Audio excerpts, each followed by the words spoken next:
I hope everyone had an enjoyable holiday, Thanksgiving. So welcome to the JOB meeting, Jail Oversight Board meeting. I'd like to call the meeting to order. If anyone did not have an opportunity to sign the sign-in sheet, we'd ask that you do that if you intend to speak. If you're not on the sheet, you will not be able to speak. So please make sure you've taken the opportunity to sign the sheet.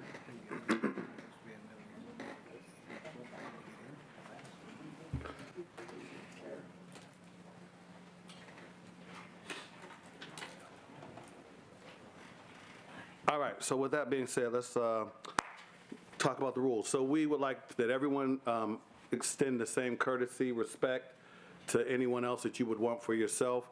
If parties are speaking, please do not interrupt, overtalk. We will not tolerate any profanity, vulgar language, or disrespectful language. We want everyone to be heard, so please, take the opportunity to speak and say whatever you need to say, but we ask that you do it in a respectful manner. And public comments are limited to 3 minutes per person. With that being said, let's do the roll. Judge Lazara? Present. Terry Klein? Present. County Executive Rich Fitzgerald? Steve Pilarski for Fitzgerald. Sheriff, I was about to say Sheriff Mullen.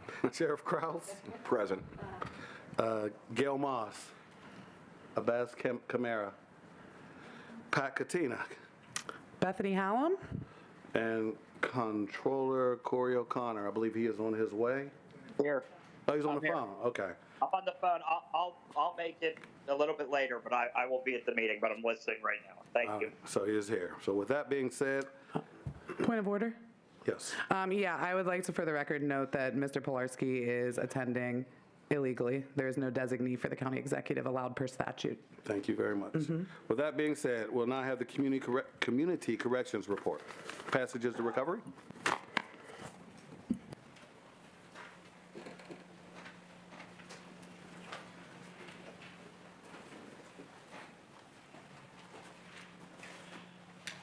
Good evening. Kevin Cordsley with Passages of Recovery. Currently, we have 21 men and 11 women in the program. That's the residential program. We have 8 men and 2 women in our transitional living program. We've had 7 admissions for the month of November. 5 clients moved from residential to TLF to transitional living, and 8 clients were successfully discharged completely from the program. Continuing to have GED classes through Goodwill and also Pittsburgh Literacy, and continuing to do community passes for family visits and community kind of activities, and also in-house visits also. And I think that is pretty much about it. Any questions? Thank you very much, sir. All right, Renewal Center.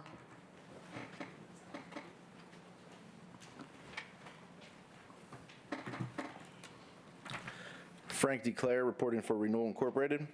I'd just like to report on Thanksgiving Day, we had 20 reentrants volunteer at the 32nd Annual Turkey Trot. Each of those volunteers volunteer for 5 hours of community service on that day. Next week, we'll have several staff members participating in an informational seminar facilitated by the ACJ and DHS on the expansion of the MAT program inside the jail.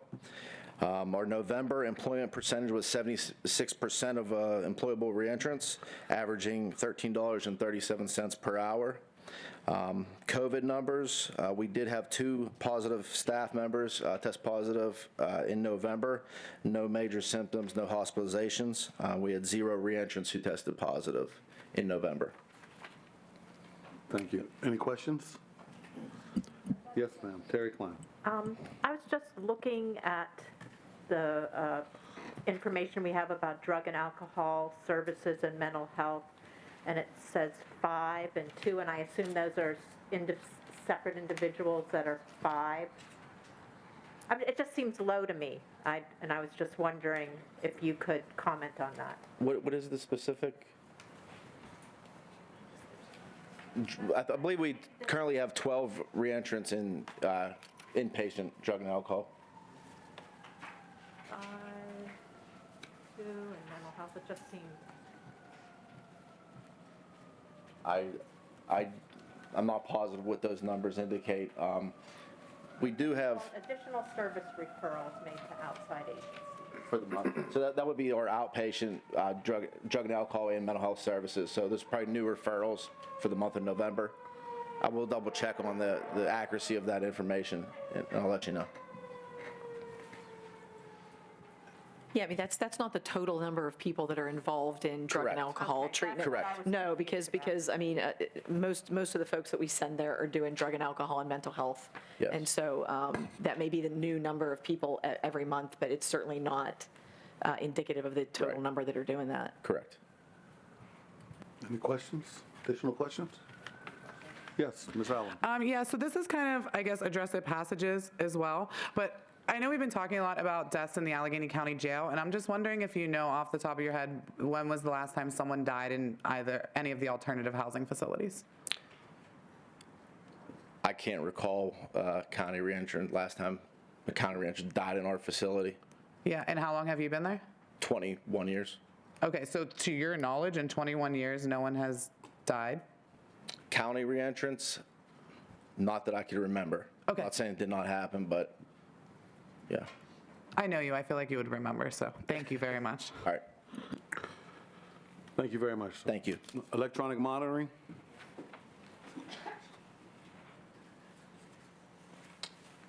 Good evening, Board. Good evening. Steve Eswine for the Probation Office. Nothing new to report outside of the report that we have. Just some highlights. We have 646 individuals on the bracelet. 93 of those successfully completed during that reporting period. So, Any questions? Judge Lazare? Judge Zara, the SL2s have been ordered. So it's in When are we going to purchasing. get them? I hope in 3 weeks, I'm hoping. Fingers crossed. Okay.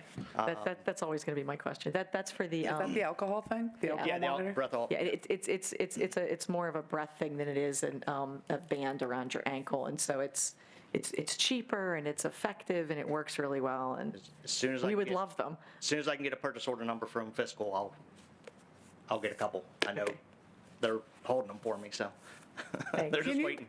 Can you tell me a little bit more about it? So, because I have seen before the bracelets that are alcohol monitors. That's what I thought that we were talking about in the previous meetings. Is this different? Yeah, this is different. It's a portable breath tester. It's a PBT, but what it does, it takes a picture of the individual who's taking the test and then sends a GPS location of where that test was taken.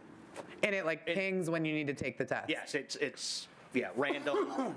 They can set it up in the background to take a test every 4 hours or at 2 o'clock in the afternoon, 8 o'clock in the evening, 12 o'clock, whatever. It's all set up, yes. Okay, and is it All right. certain like charges that people are convicted of where they get it? Like, is it only DUIs, or how do you determine? It would be The judge determined. It would be picks? determined by the judge. The judge picks, okay. And I like it because a lot of the folks that I have in mental health court, the bracelets get to be a bit expensive, and so. And sometimes they need much longer monitoring to make sure that they're not using the alcohol. So we may start them on, the other one's called a TAD bracelet. Okay. It's transdermal something or other. Alcohol detection. Yeah, and, so we may start them on that, but then before we take them off and put them on nothing, we may want to sort of step them down and use it. And it's been really effective, and. It's about the size of a bulky cell phone. Yeah, And how much does it cost for the person who has it? They are between $3 and $5 a day. I don't have, Compared to what on an ankle bracelet? ankle bracelet starts at $5 a day. Thank you. Yeah, and it works really well because it does take the picture, so we actually know whose breath is in it, so it eliminates some of those other problems. Do we know, like, is there restrictions that it's not like waking them up at 4 in the morning? No, and it they have to- does. It does wake It them up, absolutely can. absolutely. That's the whole idea, because you don't think people only drink between 9 and 5, right? No, I So- don't, but I also think that people who are serving sentences or on probation don't deserve sleep. Well, for a lot of them, they're doing this instead of being incarcerated. So it's a good thing that they're not incarcerated. So yeah, it may talk to them at 4 o'clock in the morning and ask them to get up and do a breath, because there are people that'll drink that time. It doesn't do it all the time. It starts out pretty robust, I would say, would be my word. Yes. And so at the beginning, there's going to be an awful lot of times when they're going to have to do it. And then as they keep getting no hits, they're doing fine, everything's going well, it'll taper off of that. Is there a way that they can, like, make it, what if I'm at work or I'm, like, is there any guidelines you can set whatsoever so that people can, like, live normal lives? Because when I had an ankle bracelet, I could just put my pants down on top of it and nobody would know, right? You could, correct. But this, it's literally drop everything you're doing. It could be in your purse, it could be in your Right, vehicle. right, you just put it in your Yeah, purse. yeah. And they, they'll do it at work too, yes. Okay, thanks. Because you don't have the 24/7 monitoring that you would have on the TAD bracelet. So that's why it has to pick the different times. And the people that we've put on it like it so much better than the TAD bracelet. That's why I'm always on his case to get more of them, because they prefer it, they do, than the TAD. Okay, thanks. Thank you very much. Thank you. All right, we'll now start with our public comments. Again, I'll be reading the names from the list. I want to apologize in advance if I mispronounce your name. Some of your writing is not the best, but I will do my very best to get your names correct. With that being said, we'll start with Mr. Kostinowitz, and we'd ask that you limit your comments to 3 minutes, sir. Sure. Just that Terry wants to go They were emailed to Pass down. And if everyone could start by please stating their full name, spelling their last name My for the name's record. John Kenstowitz. My last name is Kenstowicz, and I'm with the Corrections Collective. Thank you. Board member, Senior County Manager Stephen Pilarski posted an ACJ inspection report on the Controller's website regarding his jail inspection on 9/23/22, in which he identified positive comments from jail staff regarding their work at ACJ. Earlier this year, many ACJ correctional staff signed a statement regarding the need to change leadership at the jail, voicing a major dissatisfaction with the working conditions at ACJ. In 2019, NCCHC found, quote, staffing challenges of medical and mental health staff when there were 37 vacancies. Recently, that number has increased to 69 people. So why have so many people left employment at ACJ? Many of the jail's problems with lawsuits, deaths, and inappropriate use of force can be linked to severe staffing shortages. This is the second anniversary of the JOB vote of 6-1-1 regarding the need to conduct exit interviews of ACJ staff. In 2 years, I believe only 2 exit interviews have been done by the board, one of Janet Bunce and the other by Michael Barfield, done in 2021. President Judge Kim Clark asked the board to do an exit interview of Dion Kulser, who was the Director of Mental Health Services for only 4 months at the jail, and it was never done. Finding out why ACJ staff continue to work at ACJ and what would help with their decision to continue to work at the jail is critical and must be done. Before you is a comprehensive job satisfaction survey for our correctional officers at ACJ. The survey was completed with the consultation of an HR expert on the faculty at Carlow College, who taught a graduate capstone course on human resources management. The survey was also completed by consulting with ACJ correctional staff who have many years of experience working at the jail. The survey follows a format commonly used in the public and private sector. The survey has 12 questions that are especially targeted to the working experience of correctional officers. There's an open-ended question at the end of the survey asking, what are your recommendations that would reinforce your decision to continue to work at ACJ? I think the board has been too lax for too long regarding these critical issues of staff turnover and staff retention. I'm requesting to have a meeting with the county executive, the controller, the Department of Human Services, a representative county council, and anyone else on the board who would like to participate in such a meeting to discuss the designing of job satisfaction surveys for all ACJ staff, correctional officers, medical and mental health staff, and administration. Mr. Costanowitz, you have exceeded your 3 minutes. I got a short, one more sentence. One more sentence. Okay. I'm asking the board for a vote to vote positively regarding the need to institute these job satisfaction surveys. Let's give a voice for the people who actually are doing the work at our jail. Thank I you, sir. appreciate your time. Thank you.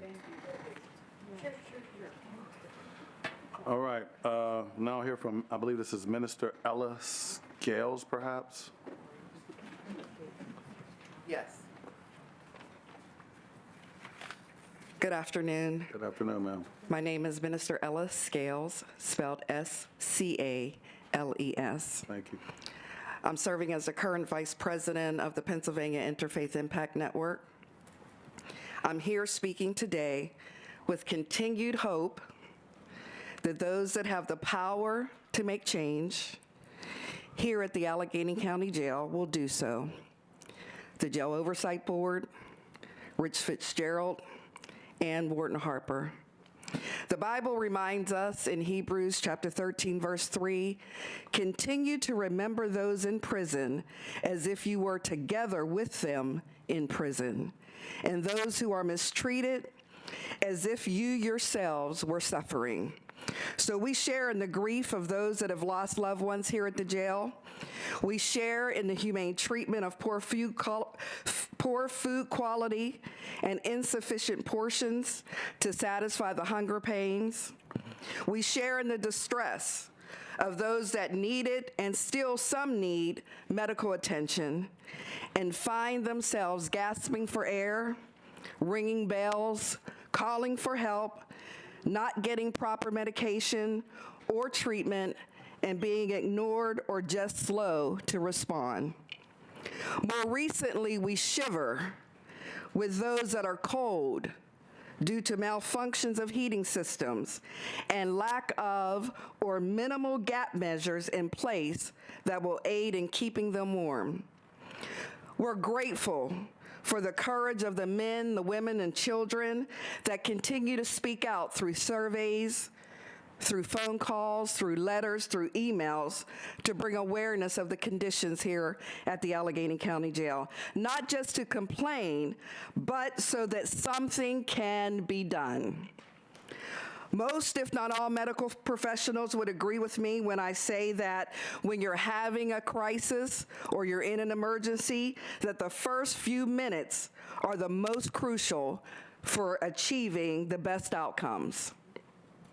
Our hope is that instead of the Allegheny County Jail being known for its inhumane treatment, that it would be known for conditions and programs that promote the well-being of those incarcerated, that concerns and issues would be handled in a timely manner, and our continued hope is that you would treat those incarcerated the way that you would want to be treated.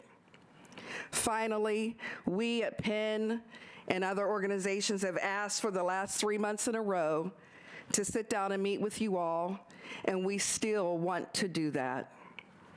May God's grace and mercy be with you as you continue to care for the least of these. Thank you for your time. Thank you very much. Now I hear from Sharon Bonavivlia. I'm sorry, I cannot say your last name. I apologize. I know the G is silent, but I'm sorry.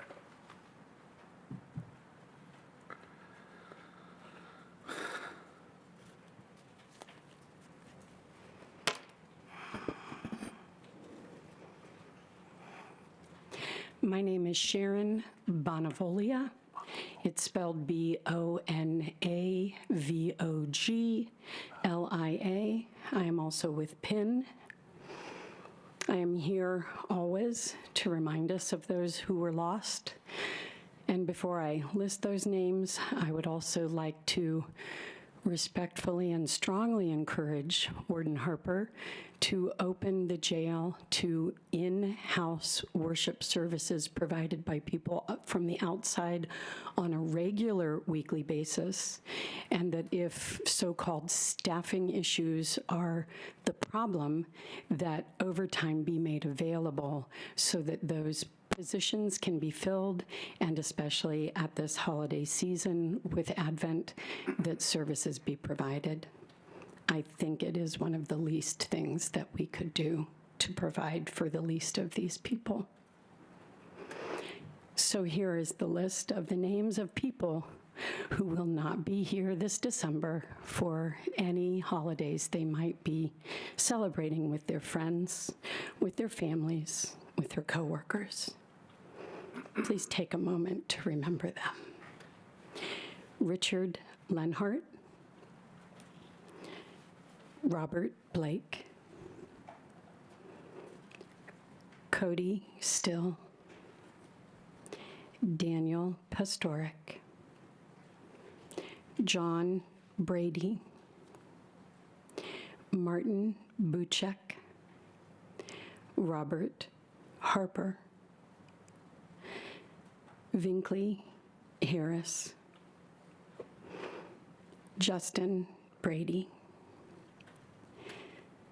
Paul Allen, Roger Millspaw, Paul Spisak, Gerald Thomas, Jerry Lee Ross Jr., Victor Joseph Zelenek, Ronald Andrus, Anthony Toloda. I am sorry to have to read these names. I wish they were still here.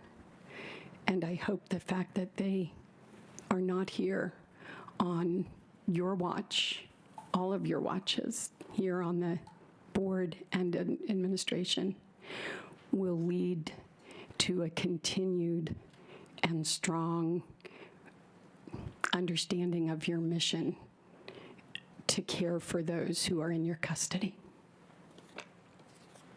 Thank you, Ms. Bonavovia. David Maynard.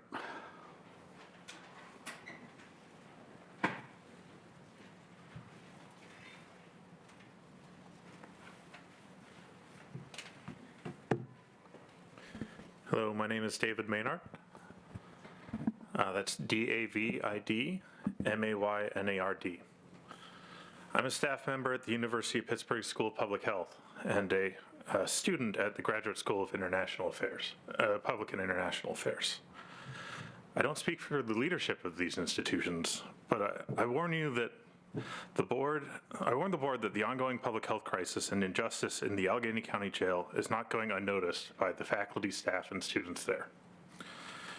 It speaks to the duration of this crisis that my colleagues at Public Health have organized several meetings with this board and also with the warden to implement public health interventions with the overall crisis that's been happening over the years. This has been going on for several years now. We've had several meetings. It speaks to the incompetence of the warden with over a year of repeated warnings with the public health hazards in his jail that none have been addressed. The adverse health effects of denying inmates proper heating, nutrition, sanitation, physical activity, reading material, or human contact are well documented. Well, the best public health intervention we can implement is the allowance of teeth to this board by filling out all of the citizen slots and maybe some new leadership at the jail. We must implement the interventions that we can. So I implore the board to work with the faculty at the School of Public Health to address the aforementioned public health problems that are in the jail at the moment, especially the heating that we've heard so much about in the past month. I believe that we can save lives this winter that way. I know that I won't rest until the eyes of Pitt's institutions are transfixed on the injustices that the warden in Rich Fitzgerald can't even muster shame for.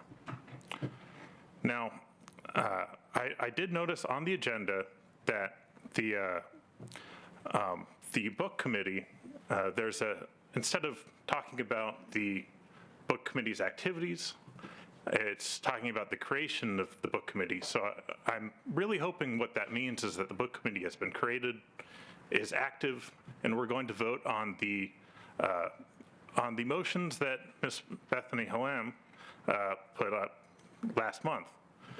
Because really, there's no excuse for that to be put off any longer. Thank you. Thank you. Now I'll hear from Angel Rose Capiris.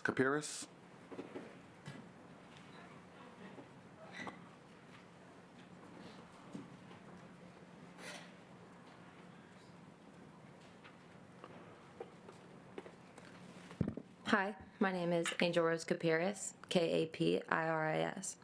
I would like to start off by thanking you all for coming and holding these meetings to address the issues that many people don't bother to notice, and the inmates of the ACJ would like you to know how things are on the inside.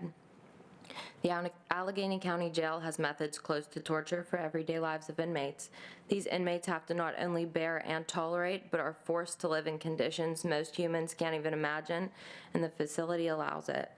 The jail serves them not only unappetizing but inedible and health hazardous food that on a regular basis has vermin droppings, dead animals, mold, a variety of bugs including roaches embedded in their 3 meals a day that are supposed to be able to sustain the inmates through their entire time in the facility.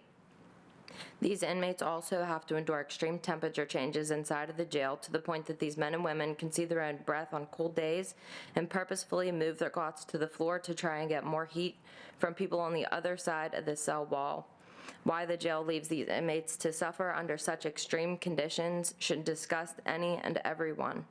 They not only are left cold and hungry, but they then have to endure mental and emotional abuse from the guards, who maybe just don't like you, are having a bad day, or simply because they can abuse you knowing that you are voiceless and powerless under their control. This can look like anything from taking something off of the inmate that they had to buy for themselves from the jail, or sending them to the hole, which is solitary confinement, where they're forced to spend anywhere from 7 or more days and 23 hours inside of a room with no extra food, no blankets, and more things that we all use on an everyday basis as basic humans. Most people can't even imagine what that does to someone's mental, emotional, and physical health, especially when some people have done nothing to deserve such a severe punishment. Alongside of that statement, I would like to comment on one specific guard. His name is Brian Englert. He has been described by the inmates that he is less like a guard and more like a ringleader and a bully. He is known among inmates to not only be racist and homophobic, but to purposefully try to pit other races against each other and only hire certain races unless there is no other option. There have been instances where a PREA, which is a Prison Rape Elimination Act, has been put against this guard specifically, and instead of handling it in a professional manner, Guard Brian Englert decided to use his power to bully, harass, and demean the inmates until he finds any reason that he would like to send them to the hole, even if the reason is not valid of such punishment. All of these things, like it or not, are the facts, and these inmates must endure this abuse no matter how long and how unjust it is, and all of that is still just scraping the surface on the issues occurring in this facility. In conclusion, the ACJ is one of the largest and most secure buildings in America and in the world. And with finding the information stating that they have a budget of over $50 million a year, I wonder where their funds are going that they can not afford to treat inmates with basic human decency. And the only conclusion that I can come to is that they just simply do not care about the taxpayers' dollars, nor humans in general, to know that these are everyday conditions and to sit by and do nothing while the people that we know and love are being tortured inside of this government-funded facility. These things can all be changed. I believe that Warden Orlando Harper should take responsibility by personally implementing and overseeing to make sure that the food is edible and not health hazardous. Possibly health inspector checks regularly, using the temperature controls inside the facility to keep inmates at a livable temperature, and proper analysis by a judge of punishment due to behavior write-ups to avoid abuse of power among guards and to ensure that No one individual can be treated for unjust reasons. Thank you very much, ma'am. Thank you. Thank you. We'll now hear from, I believe this is Dominic Remedo.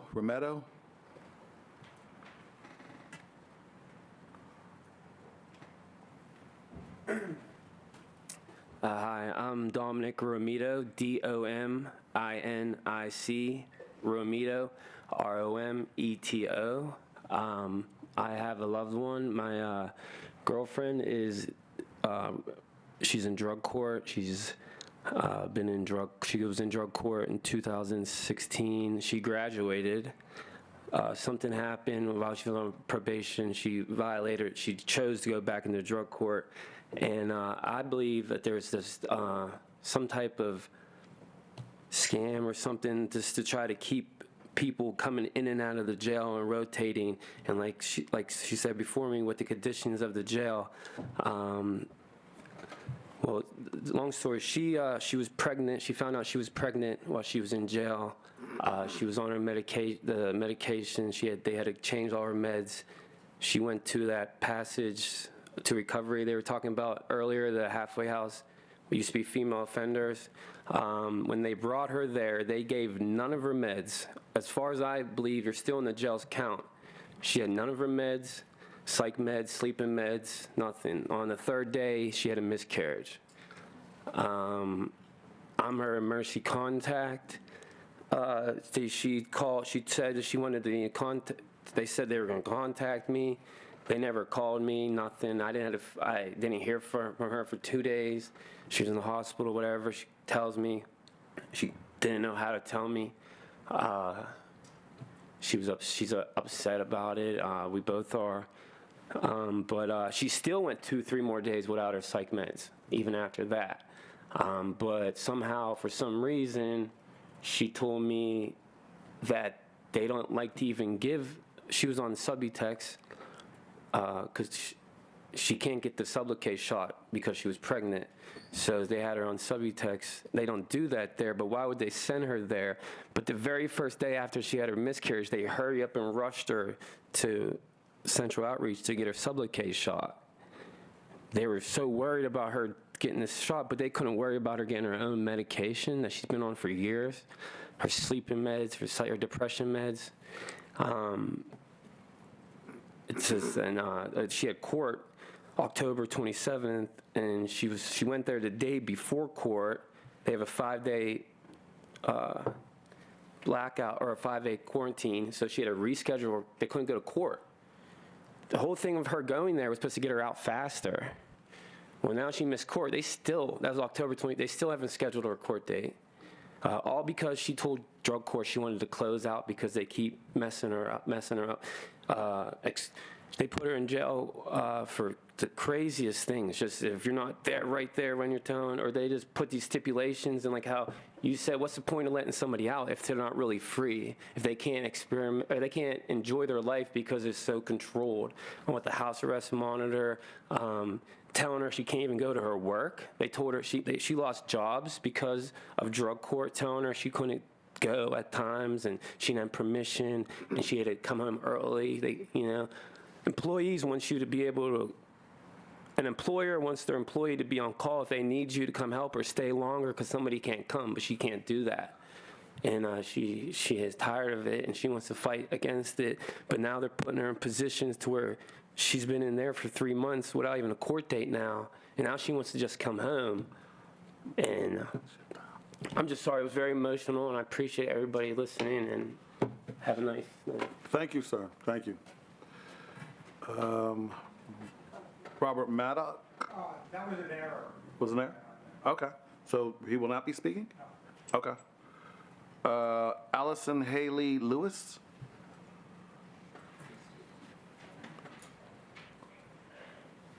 Hello. I'm Allison Haley Lewis, HALEY-LEWIS, and I'm here on behalf of the Corrections Collective, which is a community-based advocacy group representing over 20 organizations that advocates for a system that fosters rehabilitation rather than punishment. One of the stated goals of the jail redesign is to provide additional tools for programming and services for those individuals who are incarcerated at the facility. As you and the county reimagine the jail, we advocate that the jail increase their partnerships with community-based mental health organizations and that the county provide financial support for said partnerships. We know that mental health treatment is a key influence on an individual's likelihood of incarceration and recidivism, and while there are programs for mental health offered in the jail, they are not accessible to the entire population. Forming partnerships with community-based organizations can expand the provision of mental health services and allow for continuity of care. Having contact with service providers greatly increases a person's comfort level in obtaining services, and a provider's ability to make contact prior to release will improve service utilization once individuals return to the community. Additionally, the jail has struggled to retain mental health personnel for a variety of reasons, I'm sure, including burnout. And having mental health providers split their time between community and incarcerated settings could reduce this. We'd also like to advocate for a guaranteed private space for individuals to meet with mental health providers. Privacy is a necessity for mental health treatment, and the interview rooms in the jail meant to provide this are currently off limits as they're being used to store tablets. So we request that a new location be used for storing tablets so that interview rooms can be used for meetings between mental health providers and individuals in the jail. Thank you for your time. Thank you. We'll hear from Tanisha Long.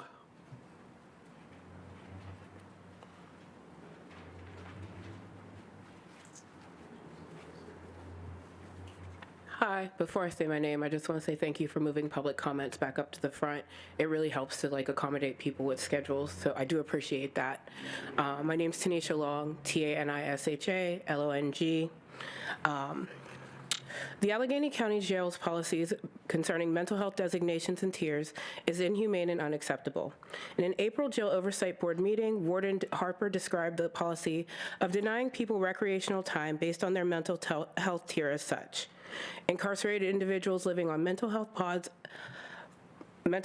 are designated a tier, which has been approved by a medical doctor, and the provider determines what tiers these individuals are. Individuals on tier 4 and 5 do not get any type of recreation for their safety. Tiers 1, 2, and 3 get out of cell time. This is the process we put in place. For those not aware, people in the jail's mental health pod do not get to take tablets into their cells. They're only able to message loved ones, access entertainment, or read ebooks during rec time. So no rec time for tiers 4 and 5. They cannot communicate with their families. This means that incarcerated people with mental health issues are not only being isolated from human contact and socialization, but they are effectively being placed in a punitive situation based on a mental health condition they cannot control. Earlier today, Rachel Bridgman, a young lady who spent 2 months in jail due to a behavioral hold placed on her by jail staff, was reunited with her sister from Georgia, who took a bus to come fight for her. Due to the tier system, she did not have access to a tablet to let her family in Georgia know that she was incarcerated and spent 2 months in periods of isolation as her mental health declined, she was tased, and she attempted suicide. Her family thought she was dead because they had not heard from her since August. She was not able to go to court because staff did not remove the behavioral health hold, even after her mental health tier was moved from a 5 to a 2. Had other incarcerated people not reached out, she would likely still be in jail and her family would never have known. The jail did not contact her when Rachel was hospitalized. They effectively contributed to her mental health decline, self-harm, and prevented her from attending court because of the tier hold. As we know, the jail no longer requires masking, but they do require a period of isolation for 10 days in response to the COVID-19 pandemic. During this time, tablets are not given to people on mental health pods, rec time is not given, and there's no socialization. Tablets do not spread COVID, so why are they being denied during this isolation period? The policy of 10-day isolation is nonsensical, given the fact that correctional officers go in and out of the jail daily and pose the same risk of spreading the virus, but require no special quarantine. The warden is behaving as though only people charged with a crime can spread COVID. And finally, I'm sure you can imagine the mental toll 10 days of isolation can have on a newly incarcerated person. The warden loves to tout the benefits of the tablets as a means to keep in touch with families, but this is denied during isolation. With the jail's reliance on a mental health tier system, it is entirely plausible for an incarcerated person to rise in tiers due to this isolation. Increased tier level means denied privileges when they leave isolation. It leads to behavioral health holds and can lead to suicidal behaviors. And is that the point? Does the jail want to break spirits of incarcerated people? I ask the board to force the jail to lower this period of isolation, as it is nonsensical and they can be tested out of it. Thank you. Thank you very much. Brad Korinsky.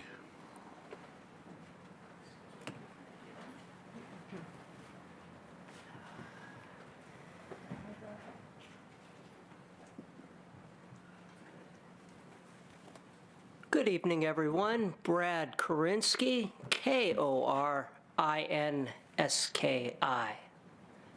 Private citizen. I come here today in support of Mr. K's proposal for exit interviews and for a deeper examination of the staffing problem. I was on the call with Nurse Bunce more than a year ago. What she related to us were problems that were systematic, that were chronic, and that provide context as to why the county continues to have staffing issues at the county jail. It wasn't simply a clash of personalities that caused Ms. Bunce to leave. And to put her in some context, she had been a state corrections employee for 30 years. She was no shrinking violet. She had seen some difficult things, but to her, what she encountered at the Allegheny County Jail led her to quit rather quickly and rather abruptly. That needs to be followed up upon. We need to uncover those notes, revisit this issue, and start to examine why there continues to be a staffing problem that has gone on really for more than a decade. Because in a county jail, there are a lot of factors that are beyond the warden's control, that are beyond the county's control. That's why for most people, a county jail is not a good place to be, because a lot of things can happen. But there are things that are within the county's control. Food, commissary, access to communications and loved ones, staffing, facilities. And hopefully now that the jail has a liaison position, can develop some institutional depth, the Jail Oversight Board can then tackle those issues that are within its control, that we can ensure that we're getting good food, timely commissary, facilities that work properly, and then focus attention and resources on those to control those factors. Because we are a county that is a well-run county, that is a fiscally advantaged county, and these issues that we continue to hear time and again should not have to happen. So thank you for your time and all the effort that you put in. Appreciate it. Thank you very much. Thank you. Jody Lincoln.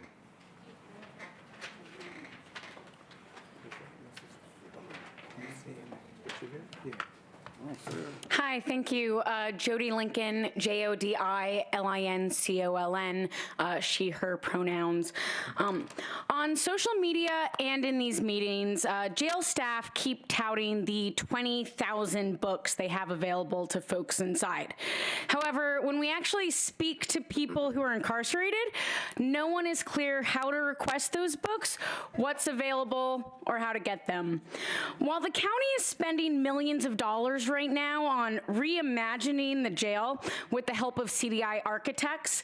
I propose that the jail creates an actual physical library that people can access during recreation time and out of cell time and actually check out books from.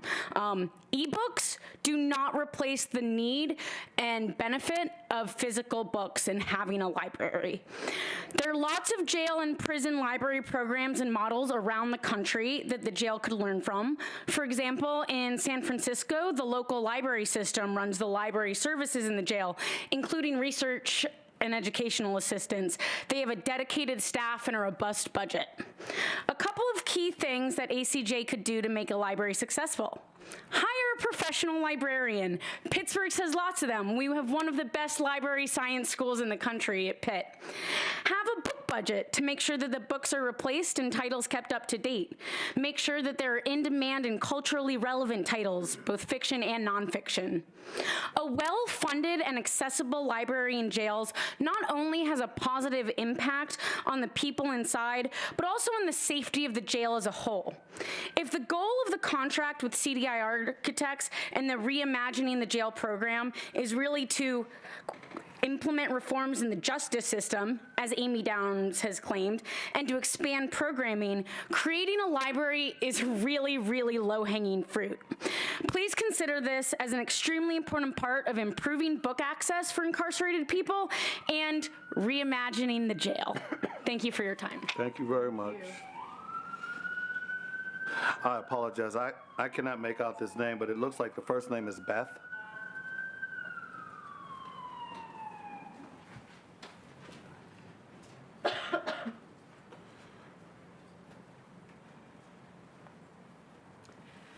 Beth Schonger, SCHONGAR. Allegheny County Jail lacks proper staffing in the medical department. Sorry. The Allegheny County Jail has more people needing medical care than the medical staff can handle. The result is large gaps in medical care in the jail. 2 or even 3 doctors cannot provide coverage of the jail 24/7, with more than half the 1,500 people having serious medical and/or mental health issues.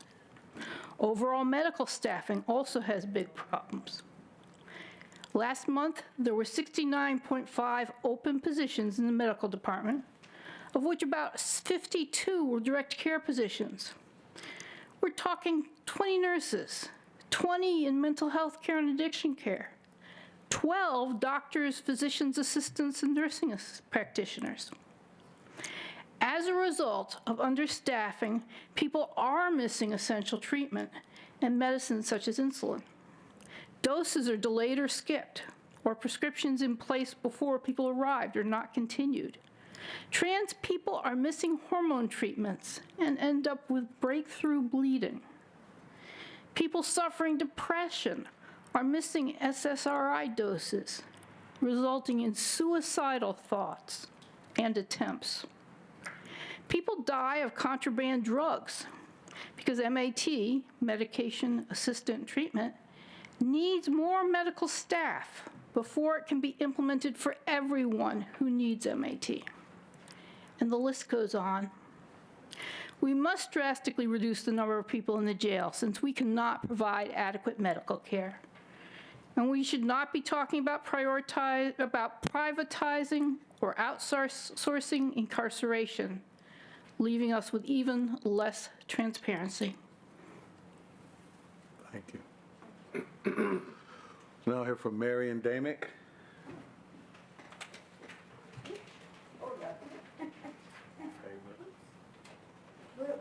Hold on. Yeah, I can get it. D-A-M-I-C-K, like damn it. Okay.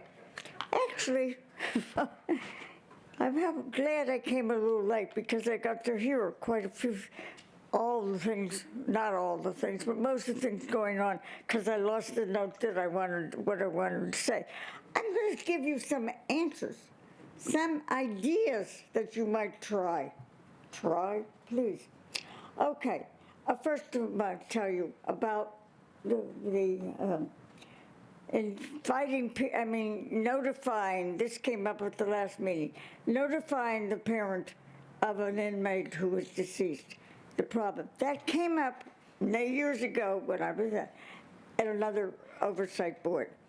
And even one of the judges says, oh yes, she knew that it would be a jam. A lot of people, and really it was the hospital who said, we can't take care of it.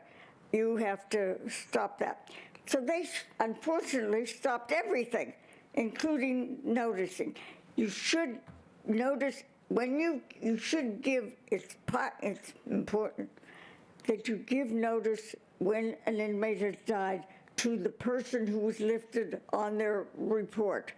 They list somebody, usually a mother, but whoever, somebody else, and give them at the same time the information that they should not try to visit in the hospital, that there is always a guard there. It causes a problem. You'll have the police come in. It's a mess. Please wait, and we will keep you in touch and immediately send you the report from the coroner. Immediately. That's one thing that that the jail seems to fail in doing anything immediately. Please do. However, one of the thoughts that I've had on all of these problems is work with Pitt Med School. Really work with them and see if you can get them to require all students who are taking mental health medical information or help or whatever studies, as well as medical studies, that they spend one semester at the jail working.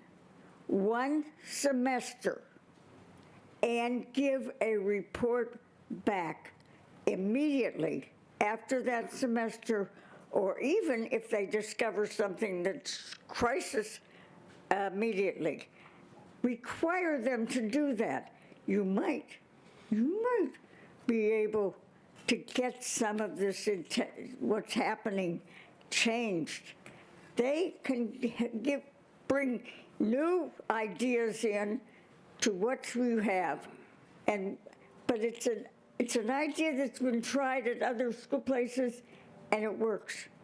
Something ought to work here because very little does. The other thing is, well, I have worked both Pitt and the medical people, and forming parents. And frankly, if you just did that, I think half of the people who are coming here wouldn't need to come. But you've had some very important people, whom I know happen, come and complain, and poof, you've done nothing. I'm telling you, try to do something. Forget, I'm not going to tell you what's going wrong, but get rid of the rats. Or one thing you can do, make the person who comes, the head people, eat the same meat. In fact, if you give the rats the meat, they're going to die anyway. Okay? That's it. Thank you, Ms. Demick. We'll now hear from Laura Perkins. Isn't that Laura Perkins? No? Okay. I believe this is Reverend Dave Swanson.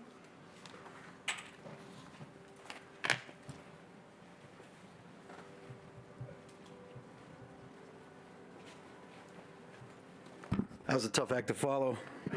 Absolutely. My name is Dave Swanson. I'm pastor of Pittsburgh Mennonite Church and chair of the Spiritual Leaders Caucus for the Pennsylvania Interfaith Impact Network. My comments today, really are not comments, they're a plea, and they're directed specifically to you as the Jail Oversight Board. I've been coming here for months now and hear story after story, data coming from so many people, and I recognize that it is easy to numb out under the weight and volume of the data that is coming at you and the stories, the tragedy in them. But I'm here to beg you, board, to not let that happen. To bring your humanity with you into this room, into your role as the Jail Oversight Board. Don't allow yourselves to become numb in the face of this tragedy. Instead, recognize the moral tragedy that is happening and the ethical and legal injustices that are happening in the jail over which you have oversight. I beg you, allow yourselves to become properly disgusted and dissatisfied about the situation of real human beings incarcerated in this jail. I beg you, become more motivated to make life livable for people in your facility. I beg you. And the way to do that is to exercise accountability over these people here who are in charge of the day-to-day operations. Rigorous accountability over the jail staff. Demand immediate reestablishment of humane conditions in the jail. Do not allow the excuses of contracts, of institutional stability and expedience to prioritize, do not allow them to take priority over the real situation of real human beings who are suffering and dying. I beg you. Instead, prioritize the well-being of the humans, our neighbors, our family, who are at your mercy. They have little to no power, but you do. Thank you. Thank you. Now, hear remarks from, I believe this is Clara Swanson. Forgive me if that's not your name.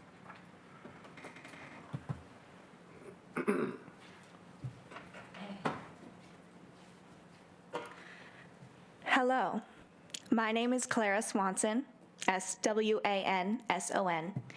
Dave is my father, and I am 17 years old. I am a senior at Woodland Hills High School. I'm here today to remind you that these deaths and the continued mistreatment of the incarcerated people at the Allegheny jail is a deep concern of the people here, adults and youth alike.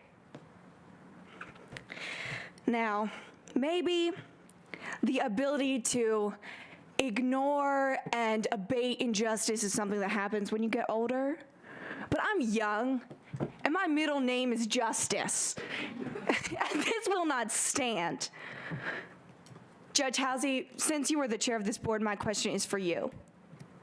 Months ago, this board promised to hire a liaison to get some real information about what is going on in this jail to you and to us, the people.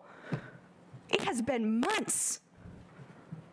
Now tell me, what is the reason for this atrocious delay? And what are you going to do to make this hire? We don't answer questions. Okay. Then next time, put it on the agenda. Thank you. Thank you. We'll now hear from Nadia Narner, perhaps. Hi, Nadia Narnor, N-A-R-N-O-R. I'm organizer for Cadby West. I wanted to say thank you for moving public comments up. That's very nice for us. I just wanted to say that there's so much retaliation that happens in this jail between the guards, between the people incarcerated, and it's happening too often. It's not only censorship, but isolation from being able to advocate for yourselves. People's tablets are being taken away because they're talking to their lawyers. People are being framed for contraband when they were never even in their cell. what are you going to do about it? Because if people are supposed to be doing their jobs, they're really not doing it. So what are you going to do about it? People like Aaron Tipton are in danger and they can't speak to anyone else. What are you going to do about it? We want our communities to be protected, not be crying out for help and ignored. And clearly that's something you all think is okay. What are you gonna do about it? People in 3B had no heat for over 3 days. Over 60 men had no heat and the temperatures were under 21 degrees. Due to decisions made by this board, incarcerated people are not given warm blankets. Instead, they're given suicide-resistant blankets that they cannot properly warm themselves with. Extra clothing was not provided, even though the PR guy said they were. And the Jail Oversight Board was not immediately notified, which is not a surprise, but that's illegal. The warden does not believe that he has to be transparent when problems arrive at the jail that threaten the safety of incarcerated people and the people that work there. Contrary to this belief, the jail is not run at his discretion, and he does not have a right to torture people in there. As members of the jail and the Oversight Board, bundle up in warm clothes and tuck yourselves to sleep every night. I beg you to consider the 3 days of misery that people could have had prevented. An extra anti-suicide blanket is not enough.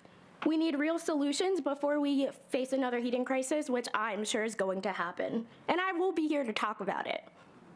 We need to know when the jail is not being heated properly. We need to know when sick calls aren't being answered and how people are waiting to know when they're gonna have edible food, when their next lockdown is gonna be, and when the warden is going to next violate the solitary confinement referendum that we all signed.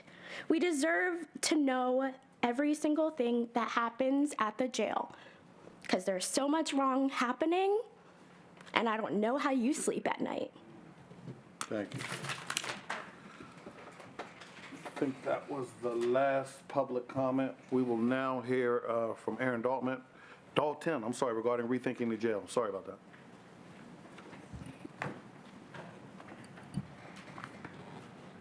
Thanks. I think I'll just sit here, if it's all right with everybody. I'm Erin Dalton. I'm the Director of the Department of Human Services, and happy to give an update on the reimagining, repurposing, rethinking the Allegheny County Jail.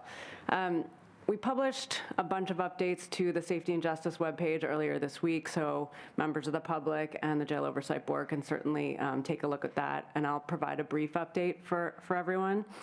I think it's just worth saying that there's been, for as long as I've been in this county, not just working for the county, a group of people, changing actors who have worked to think about broader criminal justice reform, kind of looking around the corner at what we can do to continue to be better and improve operations.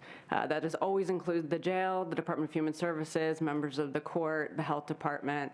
And I see this as one of those kind of bigger initiatives, thinking about how we use this jail and how we use it in the future.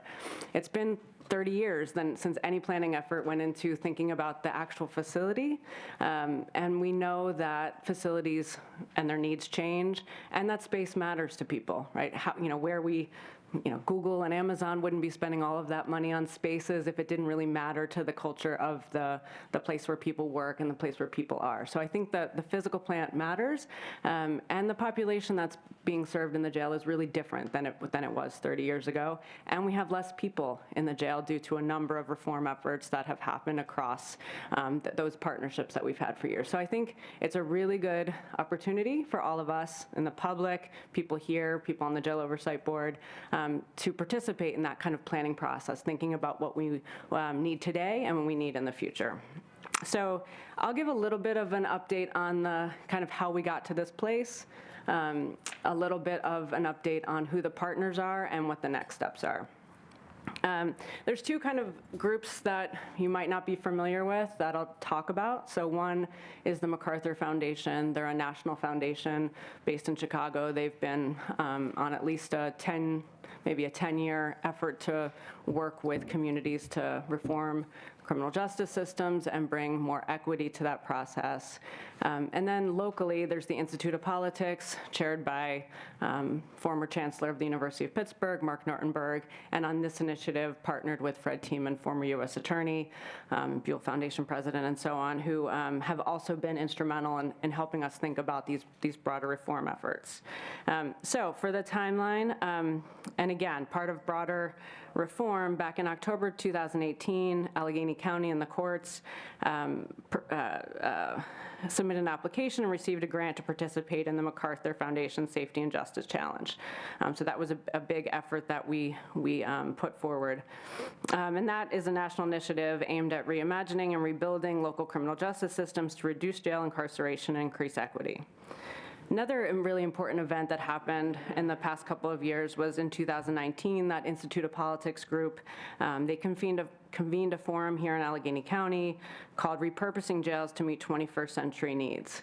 While this forum focused a lot on New York City and what happened in the reform efforts at Rikers, it also encouraged us to look at things that are happening in Europe, Denmark, and so on, where facilities operate really differently, and people have open spaces, and communal kitchens, have opportunities to participate in more programming. And closer to home, just in Chester County, the Pennsylvania Department of Corrections recently launched what they call Little Scandinavia Unit. Residents there have access to a communal kitchen, a landscaped green space, radically redesigned cells, furniture, and common areas. So these things are happening around the country and around the world, and something that we can learn from in Allegheny County. So after that, and lots has changed over the past couple of years with COVID and so on, so making these things harder to put into place. But we moved forward with the next set of MacArthur initiatives. We were lucky enough to be one of just a few sites selected for additional funding from MacArthur because of our jail population reductions and our reform efforts. And so in February of 2021, we put forward for that additional funding, and in that we included a number of initiatives, including this one that I'm talking about today, which was to fund a community-informed redesign of the physical structure of the jail to reflect a significantly smaller population, optimize space for co-location of human services, including diversion, programming, and other prevention services. We issued a solicitation in August of 2021.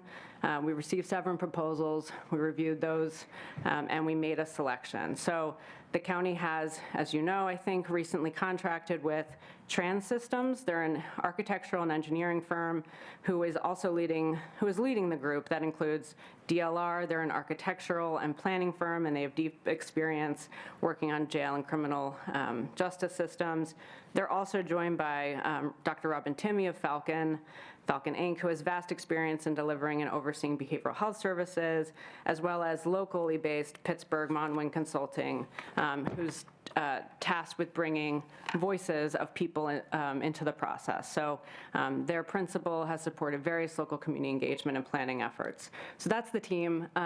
They've been recently bought, a number of these groups have recently bought by Trans Systems. So I hear, CDL and others, that's all the same team. So, but there's been a number of kind of acquisitions and mergers. So that's the team working on this project with us. We recently kicked off. I think the folks were here last week or the week before. The consulting team visited the jail for an initial walkthrough, and the process will conclude in late 2023 with a set of design options and accompanying cost estimates. So over the next year, starting now, the team that I just mentioned will review the relevant data and projects going on in Allegheny County. They will conduct a deeper operational assessment of the jail. They'll conduct a physical assessment of the jail. That includes things like lighting, HVAC system, plumbing, things of that nature. They'll consult with the 2 existing advisory committees that we have. That's the Safety and Justice Challenge Criminal Justice Reform Committee, and then the Institute of Politics Justice Reform Progress Panel. They'll facilitate listening sessions, twice with 10 to 12 individuals that include people who are currently incarcerated, friends and family members of individuals who are incarcerated, and they'll also talk with people who are serving folks in the jail, service providers, and others. They'll certainly consult with criminal legal system partners, including the jail, public defender, judges, district attorney's office, court staff, and so on. And then they'll issue a broader survey that all Allegheny County residents can participate in. So everyone in this room will be able to provide feedback on this process. They'll use all of that feedback and that planning process to develop a set of design options with accompanying cost estimates for the consideration of the county and the courts. And then, we'll go from there, right? So we'll have a pretty extensive, robust planning process, use the results of that planning process to develop multiple design options, and then we'll see what the county and the courts want to do with that information. We will continue to provide updates on the SJC, the Safety and Justice Challenge website on that process. We'll make sure that folks are aware of how to complete that survey when it's issued. And I have, and certainly will continue to urge the consultants to listen in to the taped versions of these meetings. We heard several comments tonight on how the jail might be repurposed, how that space might be used to better serve for our current needs, for intake and library and services and so on. And so I'll just say I do hope people are excited about this project. It is an opportunity to look around the corner for what we need today, which is a smaller facility, more diversion, it's my opinion. I'll have an opportunity to provide feedback on the survey, I guess, as well. But to really think about what we want for this facility for the next 30 years, if you will. So that's my update, and I'm happy to answer any questions if there's time. Any questions? Ms. Allen? Thank you. I have a few. First of all, I want to thank you for coming. I know that we've been wanting you to come and report on this for a long time. So before I get into my questions, I want to start off by thanking you. Okay? So the first thing that I was writing down is really just about language. I know you talk a lot about the people we serve, but we incarcerate them. So our job is really to mitigate harm. We're not serving them by locking them up or any of the things we're doing for them in there. So that was merely, language. Another thing is that you talked about collaboration, participating in the planning of things, but yet neither the Jail Oversight Board or County Council have been involved in any of these conversations. And so I'm wondering how we can have a collaboration when arguably two of the most crucial oversight bodies of the Allegheny County Jail have not been consulted, have not been included in the conversation. This has been going on for months, and this is the first time we're getting anything on it. Yeah, we have made a couple of updates to the Jail Oversight Board over the past year or so prior to issuing the solicitation, I think when the solicitation went out. And I'll work with other county partners to think about other participation, but certainly the Oversight Board and County Council will, as members of the public, obviously have an opportunity to participate in that survey. Right. And I really appreciate if members of the public are included as well, but I'm not asking for our participation as members of the public. I'm asking for our participation as Jail Oversight Board members, as County Council members, as other various elected officials, judges, community members, right? It seems like every time we hear anything, because yes, we were told this is happening. That's the reports that we've gotten so far.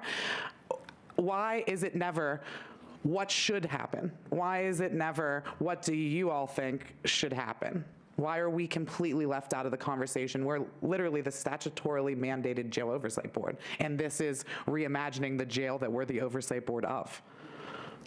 Yeah, I will consult with the team on opportunities to bring groups in. I can imagine there's sort of a couple groups that we see as key stakeholders. Obviously, the people who are incarcerated in the jail and their family members, people who are working with folks who are in the Allegheny County Jail, but also the members of the criminal legal system, people in the PD, DA's office. Perhaps those we can arrange some stakeholder engagements with you as in that context. Yeah, I was going to say, is there a way that I can participate in these stakeholder meetings? I am a stakeholder. Right. So I will absolutely take that back. Okay. Can you try to like push it a little bit too when you take it back? I would appreciate that. I'll be helpful, I promise. I promise I will be. Okay, thank you. The next thing that I have is about, so I was looking on the website, the Safety and Justice or whatever link I was looking at. And so one of the things I noticed that was like a goal was providing representation at bail hearings. And next to that goal, it says that it was fully implemented, but it has not been. And so I'm just wondering what you define as fully implemented, because I know for a fact that bail hearings are happening without representation. Yeah, I'll check that. I don't think it has been fully implemented. There was a pilot, and I think they're trying to get to full implementation, so I'll check that language, but and we can provide an update if And I can give you the screenshot if you want, or if you want to pull it up. I have a screenshot of it. No, I believe you. I'll definitely take a look. We want that information to be correct. It's likely that the pilot was fully implemented, but that clearly we haven't gotten to full implementation across the county. Yeah, so I do enjoy the fact that there is the website there that kind of seems that it's keeping things up to date, but it's kind of useless if it's not accurate. So if, we can just change that language to either like maybe a step process, like pilot started, it's happening, fully implemented, something like that. Sure, absolutely. And other than that, just one thing I wanted to add is I was talking to, and maybe you could take this back until I get my stakeholder invite, but I was talking to someone who was involved as part of the original construction of this jail when we switched over, and something that they were suggesting that was brought up a lot, and again, I was like in kindergarten when this happened, so I wasn't there, but this was just relayed to me, is that if you notice that most detention centers are horizontal buildings, and that's for a specific purpose, like there is an intention behind the design of detention facilities for safety, for security, just for the well-being of the people incarcerated there and the people who work there as well, and that folks fought really hard against the vertical construction of the jail at the time that it was built, and now we're seeing the ramifications of that, of the pod system, and we're seeing the problems that happen with that. So do you think that, I mean, I'm not, I guess, asking you to commit to doing it, but that would be cool if you did. But like, do you think that you could take that back to make sure that that's at least considered, that they look into best practices of the physical construction and design, and that we possibly, if a facility has to be built, that we maybe do it the right way this time, as opposed to like some riverfront vertical property? I absolutely, the team will look at what is state of the art now. I believe a bunch of the proposals that we received referenced that at the time, I guess that was like what they built, they felt was state of the art. So we need to look at what state of the art is today. And the team that we've contracted with has expertise in doing that. And so we absolutely do want to be looking at what's best today, what are those standards, and then how we can try to figure that out within the current space. Okay, thank you very much. Any additional questions? Sorry, I do. I'm sorry I'm late, everybody. Wife has the flu, and it's a crazy time at my house. I'm good, though, so don't worry. I told Judge that. Yeah, I should be sitting in the quarantine. So just real quick. So I don't have my exact note in front of me, but we did a question, or we reached out to the organization that's doing this for you guys, and I guess in September they had only logged in 10 hours of work. Are we going to be tracking that throughout the process of how much my thought is it's $700,000. Like, are we going to be taking care of what they're actually doing, how many hours they're actually working? I'm just thinking from the controller's standpoint, is this taxpayer money? Let's make sure they're actually doing the job. But it was just alarming, like they came in July and they only had 10 hours in September. Maybe it's been more since then, but is somebody going to just be tracking that throughout the process? Of course we will.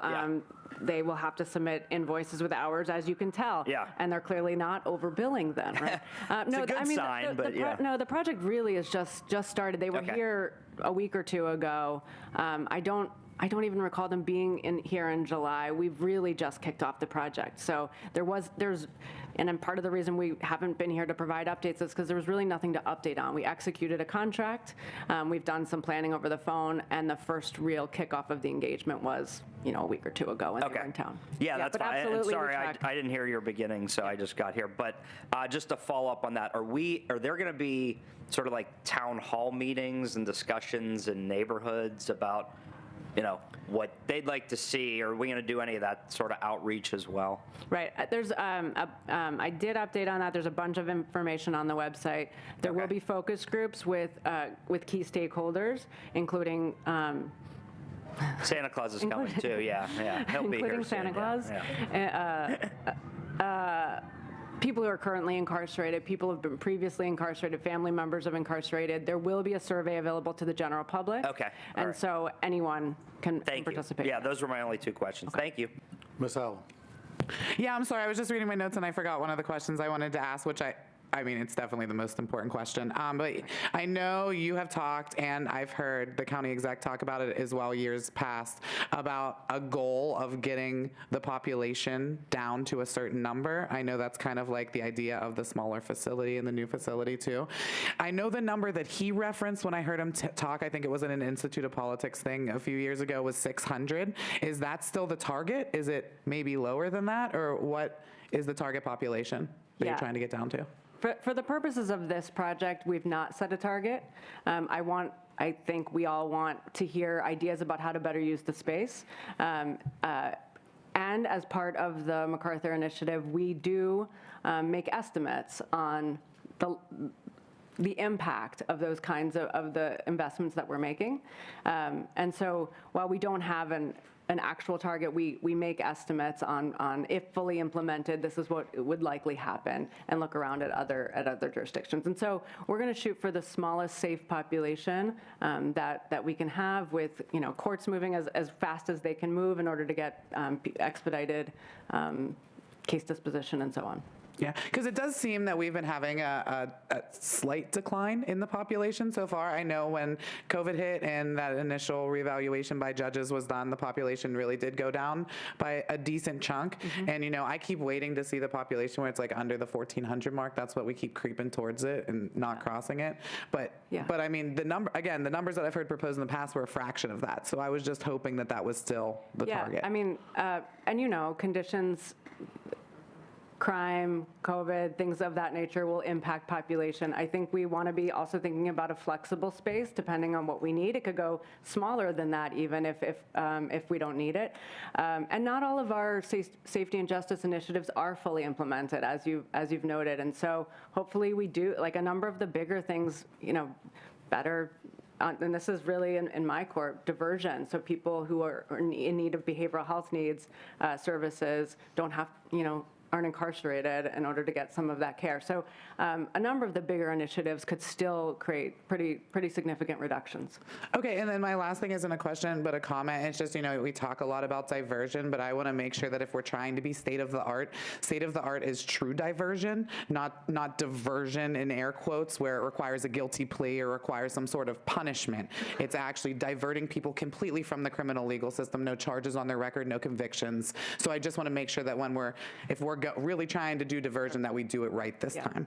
Yeah, there's a number, and you'll see in the SJC plan, there's a number of diversion initiatives. Some of them you would define as true diversion, and others that are, at the time of arrest, what can we do for folks? So I think there's a continuum of diversion efforts planned. What in the plan would you describe as a part that is true diversion? Yeah, we're doing a lot of work so that people who are in crisis, as you know, a lot of people who are in crisis have no other option but to call the police, right? And so, and things can happen from that. If you see somebody on the street who you think you're concerned about, and the public may only feel like they have an option of calling the police. We want to make sure our crisis options like Resolve, like our social workers to help respond, co-response models, which can be true diversion, are there so that people can get the help that they need. Okay, and do you have any plans to work with, I've been reading a lot about the Second Avenue facility that is recently open. Is there any plans that you have with this RFP to kind of work in coordination with that facility? Yeah, I mean, I think I think folks are open to ideas about how those things could work together, and those could be part of what the consultants hear. But certainly, we want to think about what opportunities even in, you can imagine non-carceral space in the current Allegheny County Jail where you could have services, maybe not housing, maybe it is, mental health supports or workforce programs or something in the actual jail in non-carceral space, and or with other services that are nearby, like New Second Avenue Commons. Okay, yeah, I just read an article today that had said that they're already full. And so I had always imagined it as, oh, it's right by the jail. This is going to be a great place for us to help folks. And I mean, the ribbon couldn't have got cut more than a week or so ago, and it's already at capacity.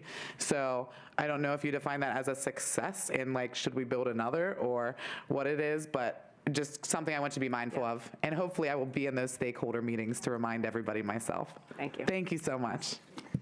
Just as a point of clarification, the website is actually correct in that there is representation at the bail hearings. The goal was always to have representation at the bail hearings at city court. The majority of the crimes that occur where their bail is being set occur in the city of Pittsburgh. So there is representation at those preliminary arraignments. There typically is no representation outside of the city because a lot of times those arrests result in summons, obligations by subpoena to appear in court. But when you have a person who's actually being arraigned in city court, there were additional attorneys hired in the public defender's office to ensure that representation occurred. So I just wanted to say, as it relates to the MacArthur grant and the expectation, it was regarding city court, and that has occurred. So Thanks. Thank you, Judge Housey. Sorry. So just real quick, a part of this is going to also be the pretrial detention, all that is implied in this process. Is that what we're saying?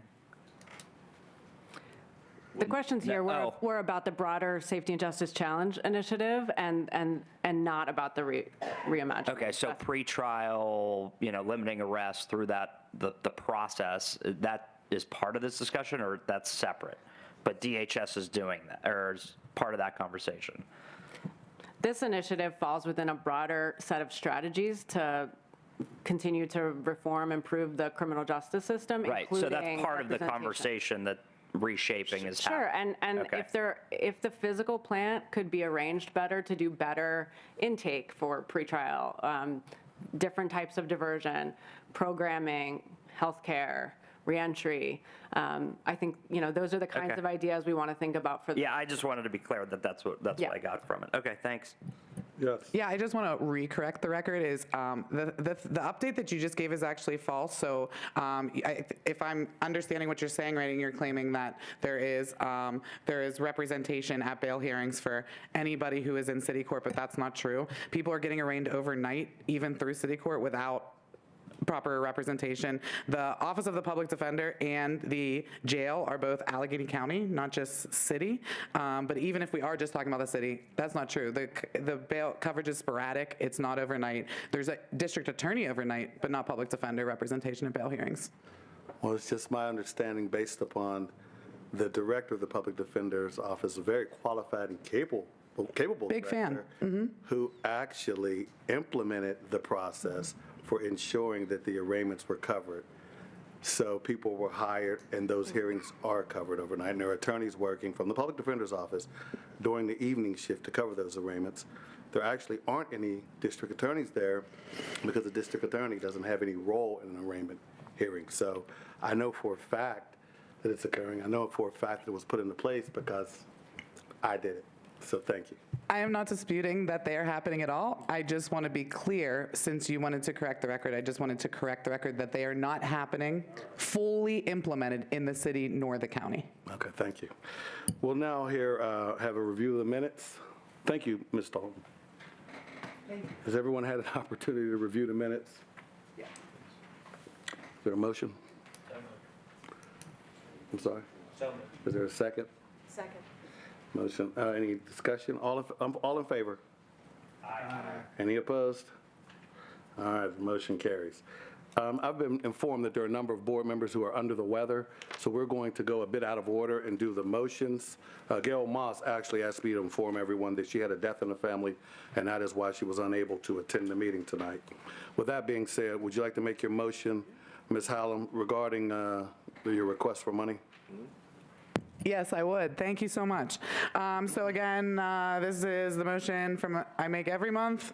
This is a motion to request money from the Incarcerated Individual Welfare Fund account to be put on the joint tablet commissary accounts of every person in the Allegheny County Jail.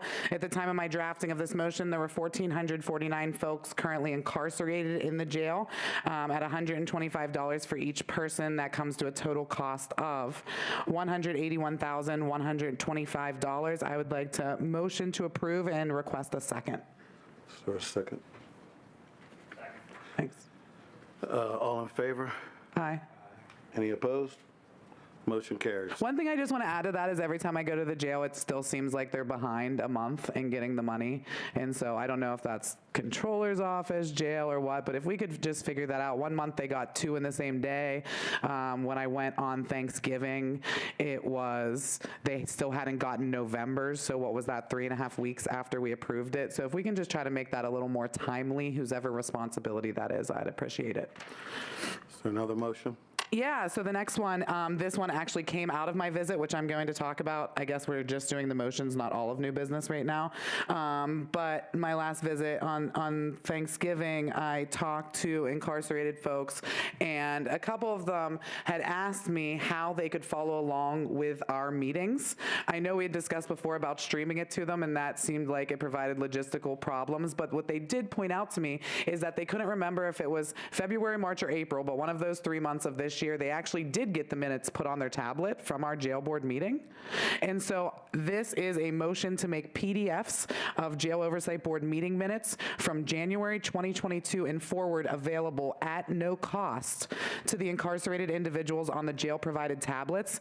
Meeting minutes will be posted on the tablets each month within 7 days of the minutes being approved by us, which we just did now.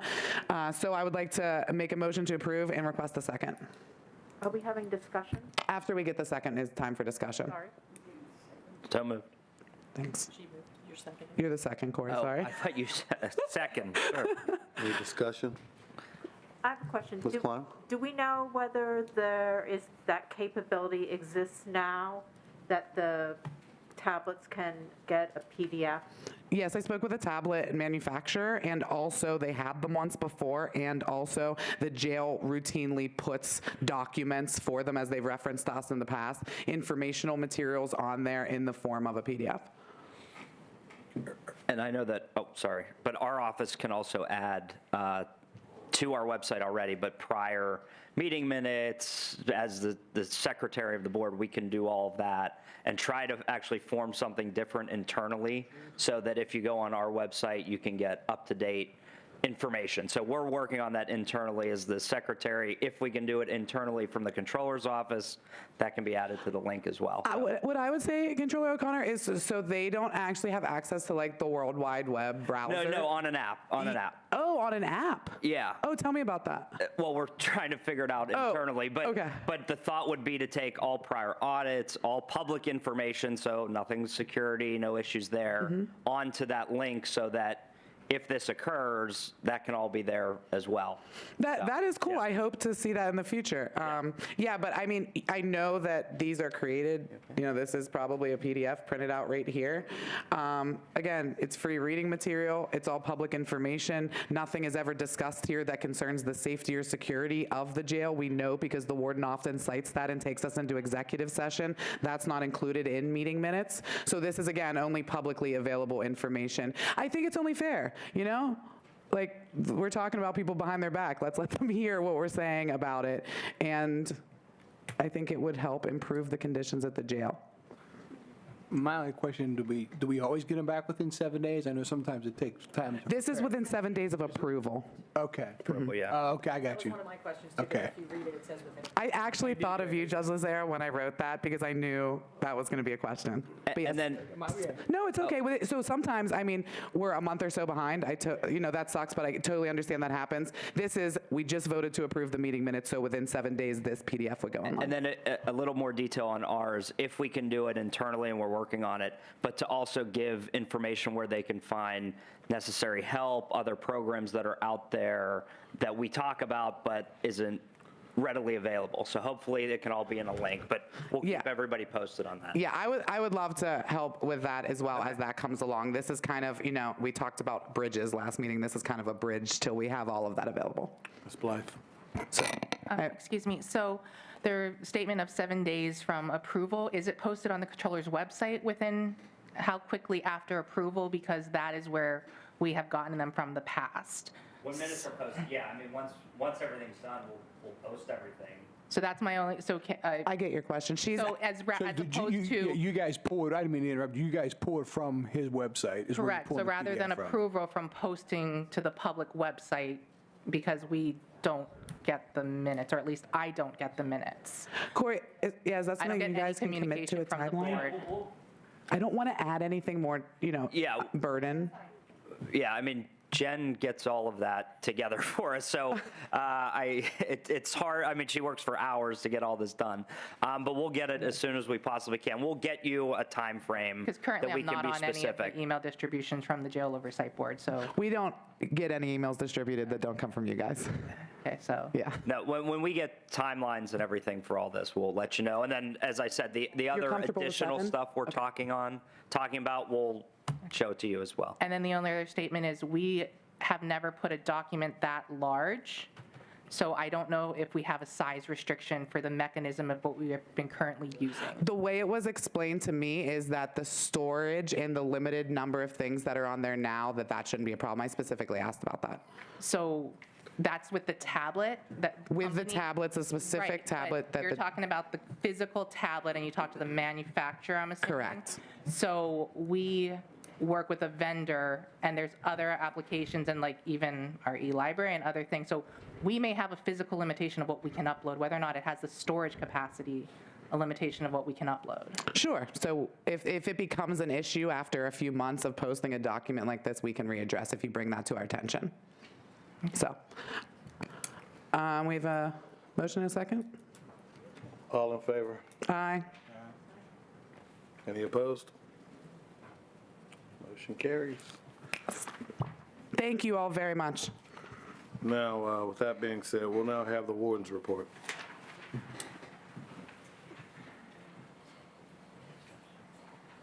right, good afternoon, board.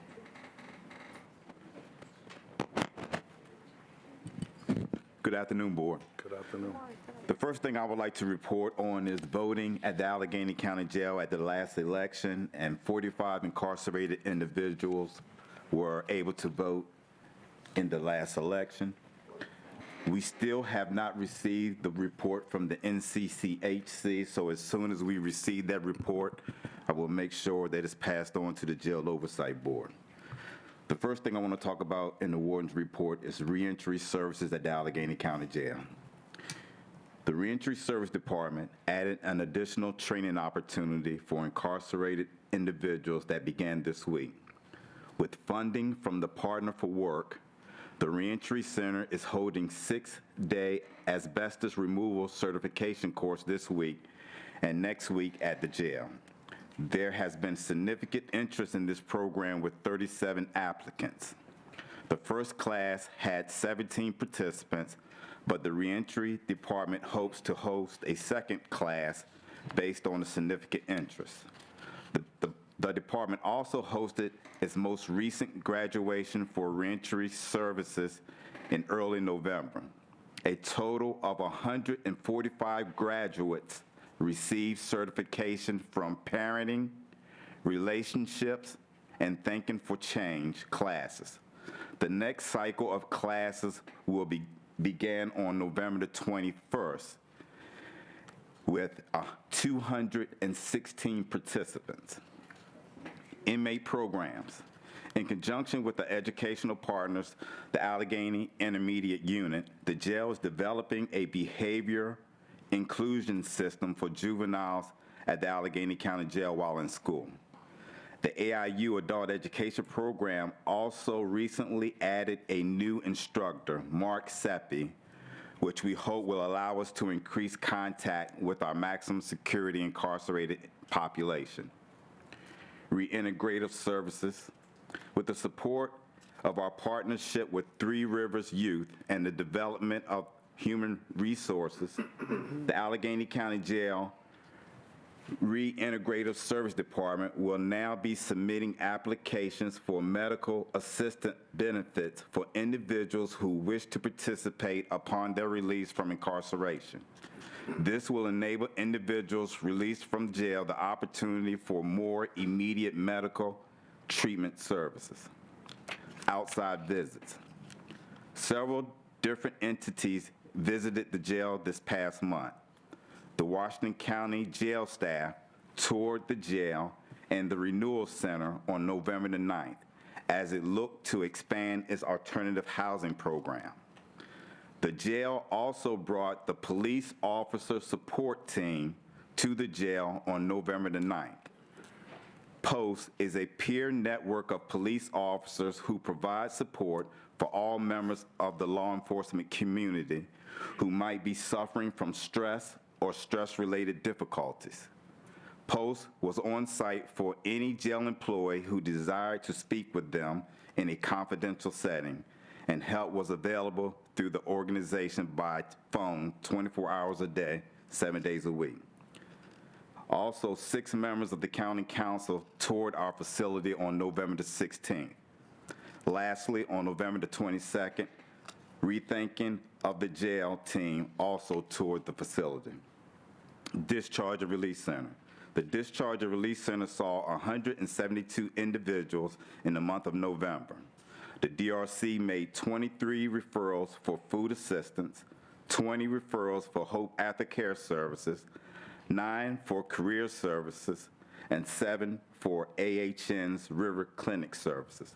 The DRC also distributed 174 bus passes and 35 boxes of Narcan. Training. Jail employees continue to participate in verbal de-escalation and communication training. So far, 206 jail employees have completed this training process.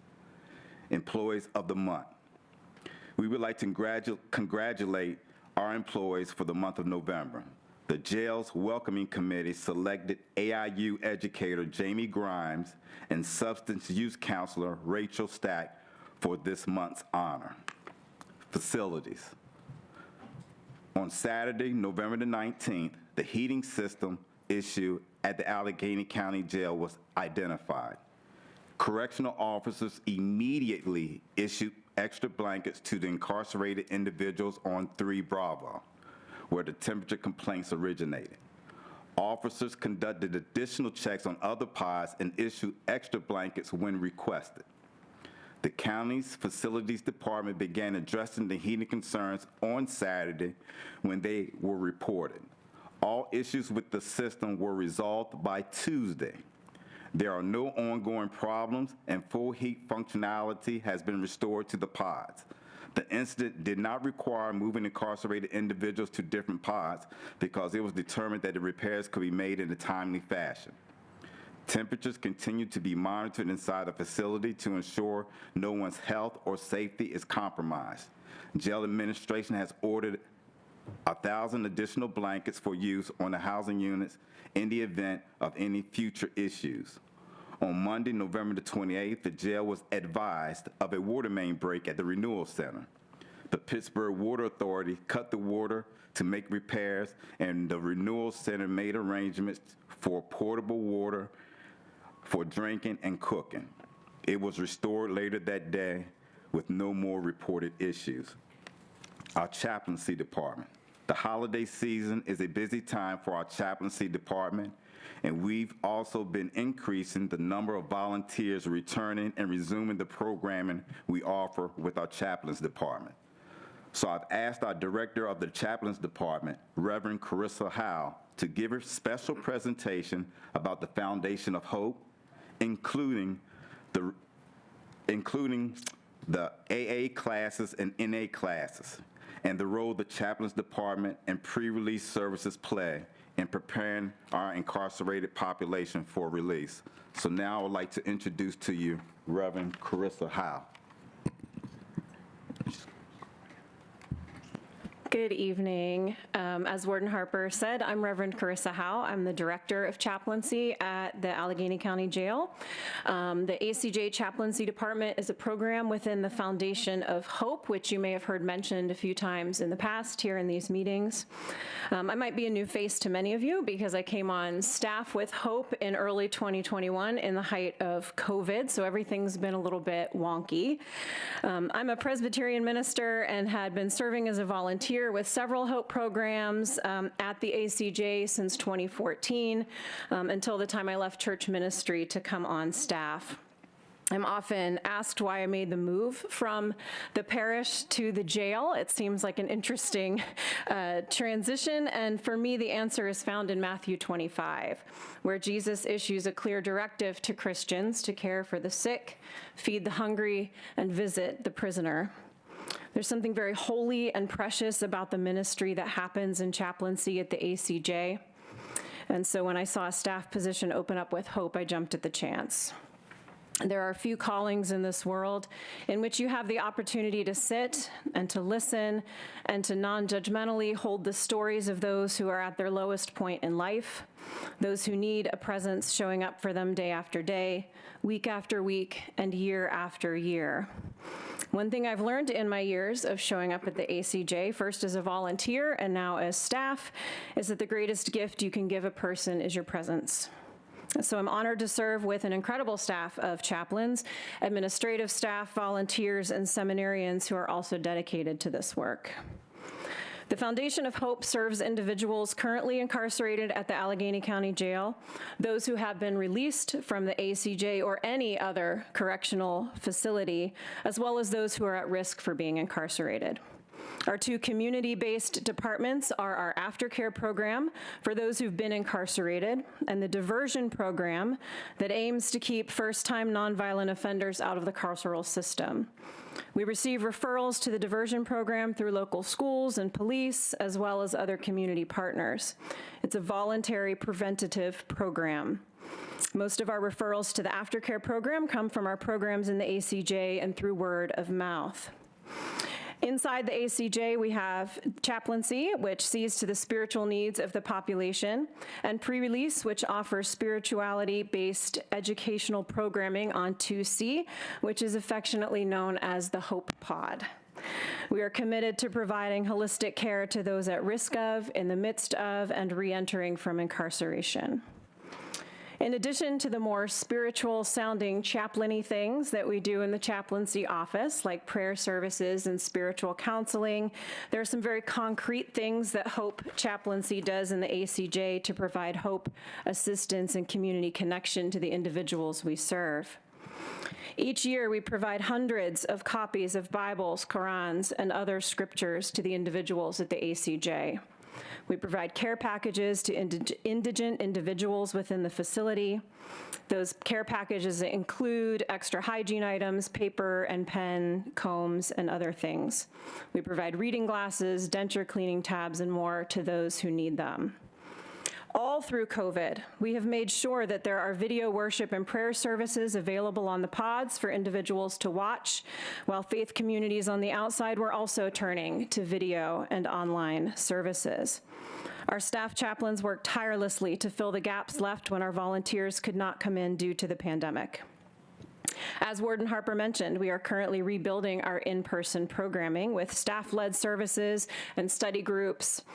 Just this month in November, we were able to start holding in-person Bible and Quran study groups on the pods again.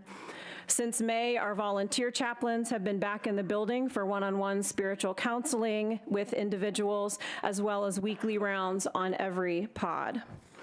Just today, just this morning, we passed out holiday greeting cards to every incarcerated individual in the facility. They're each given 2 cards that can be mailed to their loved ones at the chaplaincy office's expense. Next week, we will be packing 1,800 holiday gifts that include thermal shirts, hygiene items, paper and pens, candy, and more. These gifts will be distributed to every individual in the facility 2 weeks from now, and we keep the extras on hand for those who are brought in after the distribution date. This is a very difficult time of year for the incarcerated, and this yearly gift is a bright spot for those who are struggling this holiday season. In fact, I've noticed this week in the facility on the pods, word is getting around and we're being asked when those packages are coming. And so people really look forward to that every year. Our pre-release program has reinstated classes on the Hope Pod on 2C, and on November 11th, they had their first in-person graduation since the pandemic began. It was a huge celebration. It was a proud moment for all of the individuals who completed the program. The classes in pre-release include parenting, spiritual formations, 12-step programming, overcoming stinking thinking, anger management, trauma recovery, yoga, and more.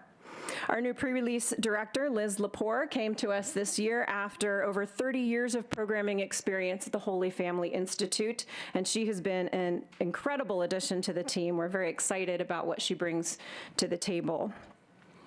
Our aftercare and diversion programs are in large part grant funded, including some grants that have allowed us to increase our staff of caseworkers, peer support specialists, and more. All of our programs within Hope are currently fully staffed, and we hope to continue growing. Our diversion program serves both youth and adults. The youth diversion program works with youth ages 9 to 18 who are nonviolent or have committed a low to medium offense. We currently work in the North Side, Zone 1, Zone 2, the Hill District, and East Liberty, which is Zone 5. These services include, but are not limited to, linking participants to local agencies for mental health and drug and alcohol services, assisting and providing support with educational services such as 504 plans and IEPs, and court proceedings involving juvenile court. The adult diversion program provides intensive case management to individuals with high levels of need, with a focus on people who use substances. This program is designed to accept referrals from the community as well as law enforcement to reduce harm for community members with unmet behavioral health and human service needs ancillary to substance use. As such, the HOPE program offers proactive adult diversion, helping to prevent individuals at risk of incarceration and overdose from ever encountering police or entering, and in some cases re-entering, the criminal justice system.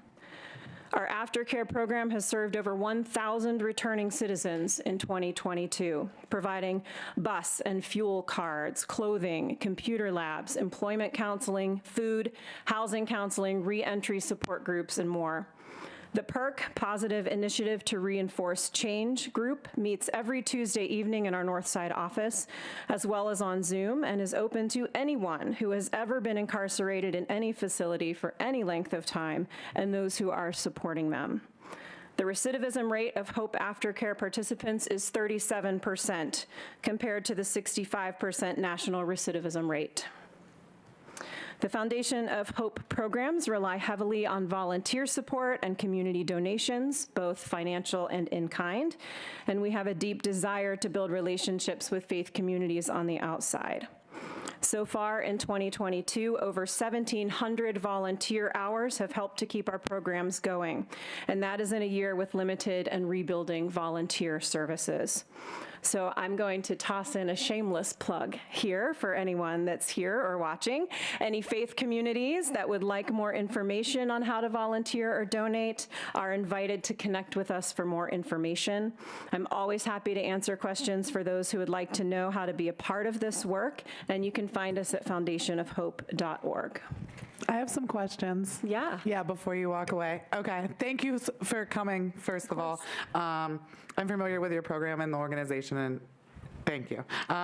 So the first thing I wanted to say was about, you talked about the recidivism rate of folks who are in, I guess it's the HOPE pod. Is that what it is, people who are on the HOPE pod, or was that just the reentry That was just aftercare, correct? I don't have aftercare. the numbers for pre-release, but I could get them. Yeah, could you? Because I'm really interested to see, like, I understand the national average.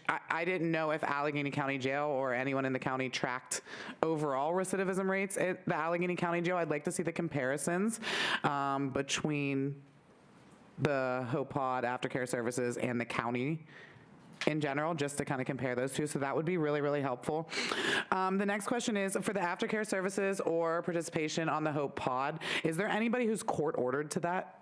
No, they are voluntary based. Okay, and who is ineligible? Who is ineligible? I do not have the exact parameters in front of me, but I know there are some, for aftercare, there are no, if you've been incarcerated under any circumstances, you can participate in aftercare. For pre-release, there are some stipulations. We can only have minimum and medium security folks on the pod and things like that, and I could get you that information as well. Okay, yeah, I would really appreciate that. What do volunteers do with your organization if somebody comes on as a volunteer? Because I saw some people's eyes perk up out there whenever you said that. I know we have a lot of members from the faith community who, no pun intended, religiously come to these meetings.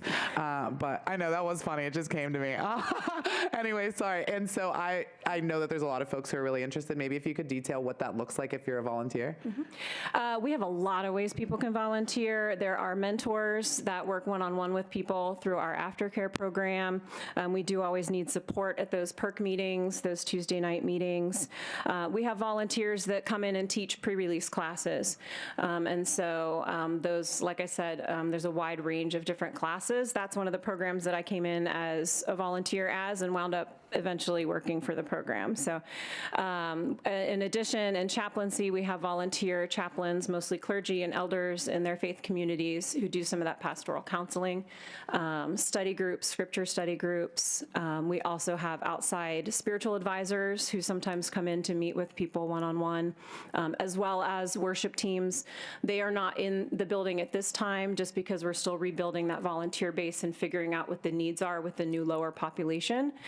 But that is also another opportunity, is to help lead prayer and worship services. Okay, and what about what about people who are not spiritual? We'll see anybody. I've met with people all over the map in regards to that care and counseling. And so our staff is dedicated to being interfaith. We do not specify that you have to be spiritual necessarily. If you need someone to talk through some grief with that maybe doesn't qualify as a mental health need, but you just need someone's ear, we're happy to meet with anyone at any time. And do you have a wait list for your services of people who are incarcerated currently? No. Because I know, I'm just, thinking aloud, but you are offering counseling services. The people in the jail are not receiving counseling services to the extent that we wish and they wish that they could because of all the vacant mental health staff positions. And so I'm just wondering if there could be more of an overlap if you're providing the kind of services that we're kind of desperate for. So we do not have therapists on staff in chaplaincy, and so it really is just like a pastoral care and listening. We're not counselors or therapists or psychiatrists in any way, but we do some cross-referral with mental health services. If they have someone that doesn't quite, elevate to needing a therapist, they just need, sort of a friendly face to talk to. Oh, and how do they go about, let's say I'm incarcerated at the ACJ, how do I go about just having somebody to talk to, There's a couple of different ways that folks get connected with us. Some put in requests on the tablets. Some write us handwritten requests. Sometimes we get notice from an officer, hey, so-and-so could really use someone to talk to. Can you send a chaplain? And then we also, like I mentioned, we have at least weekly rounds on every pod where a staff or volunteer chaplain will be there.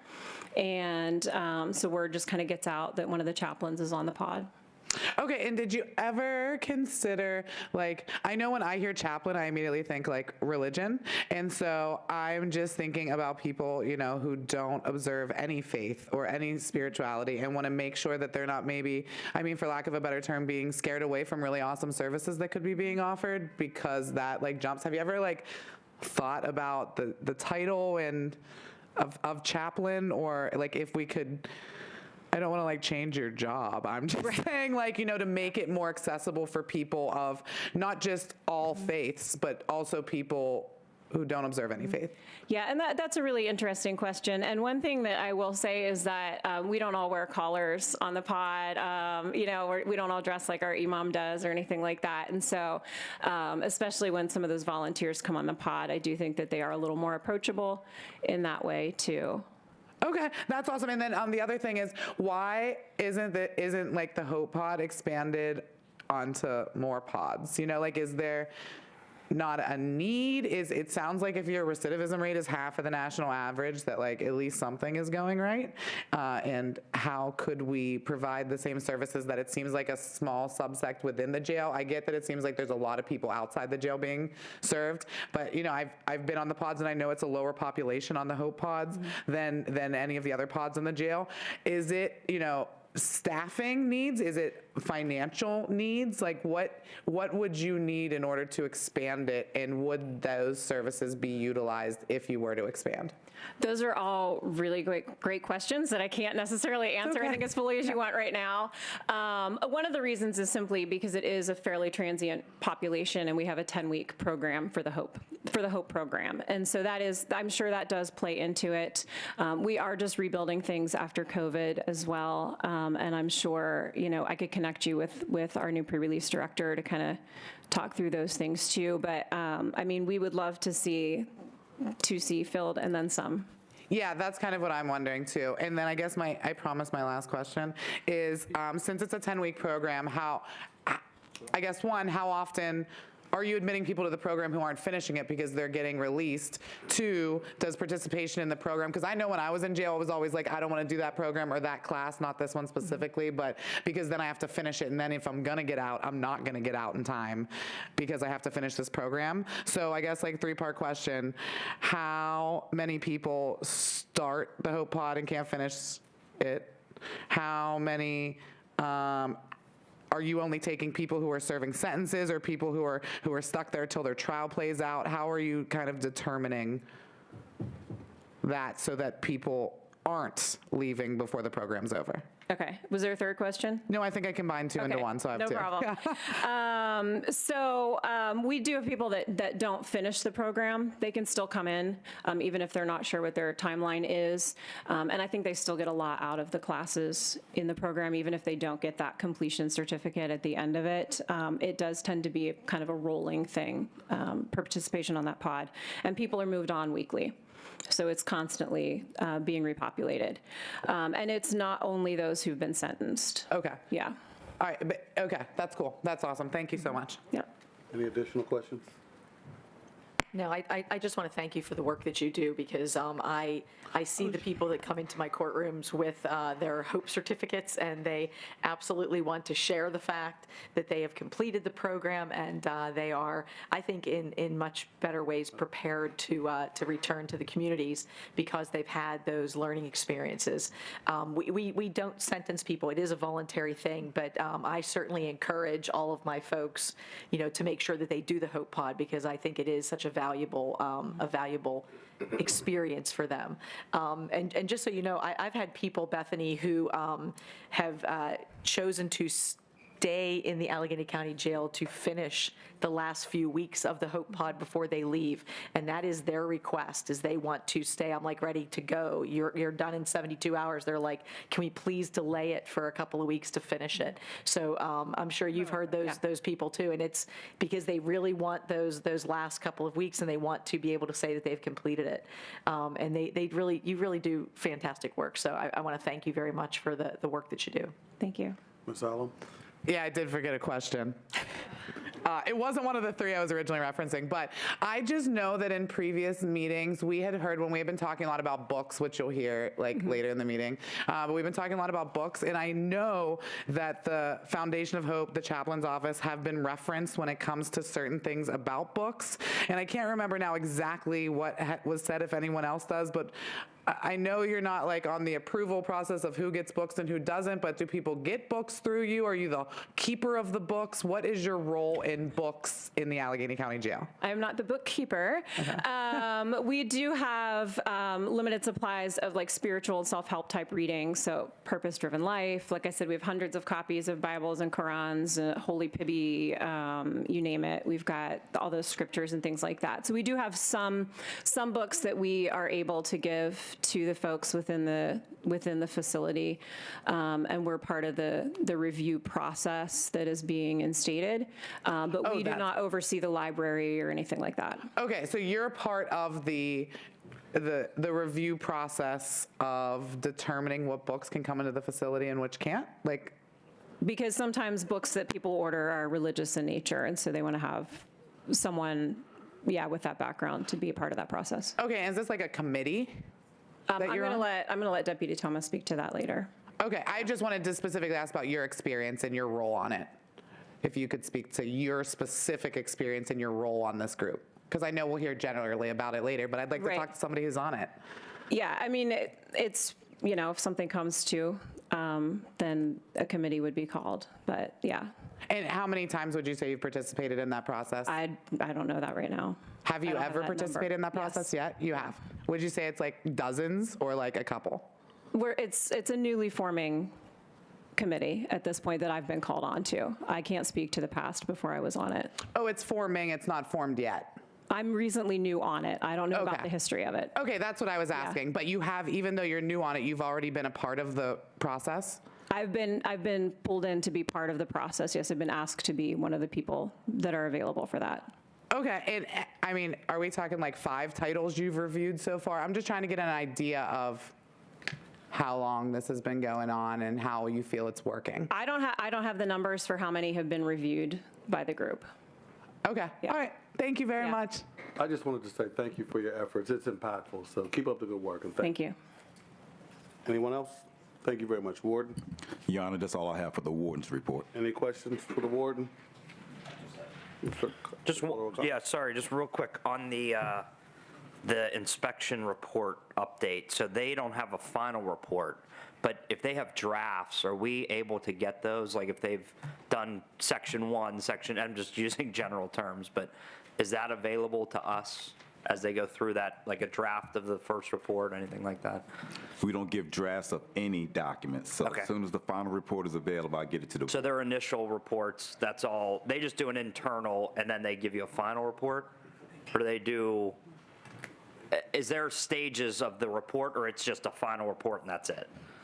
There's drafts, but we're waiting for the final. Okay. Ms. Howell. Yes, I have some questions.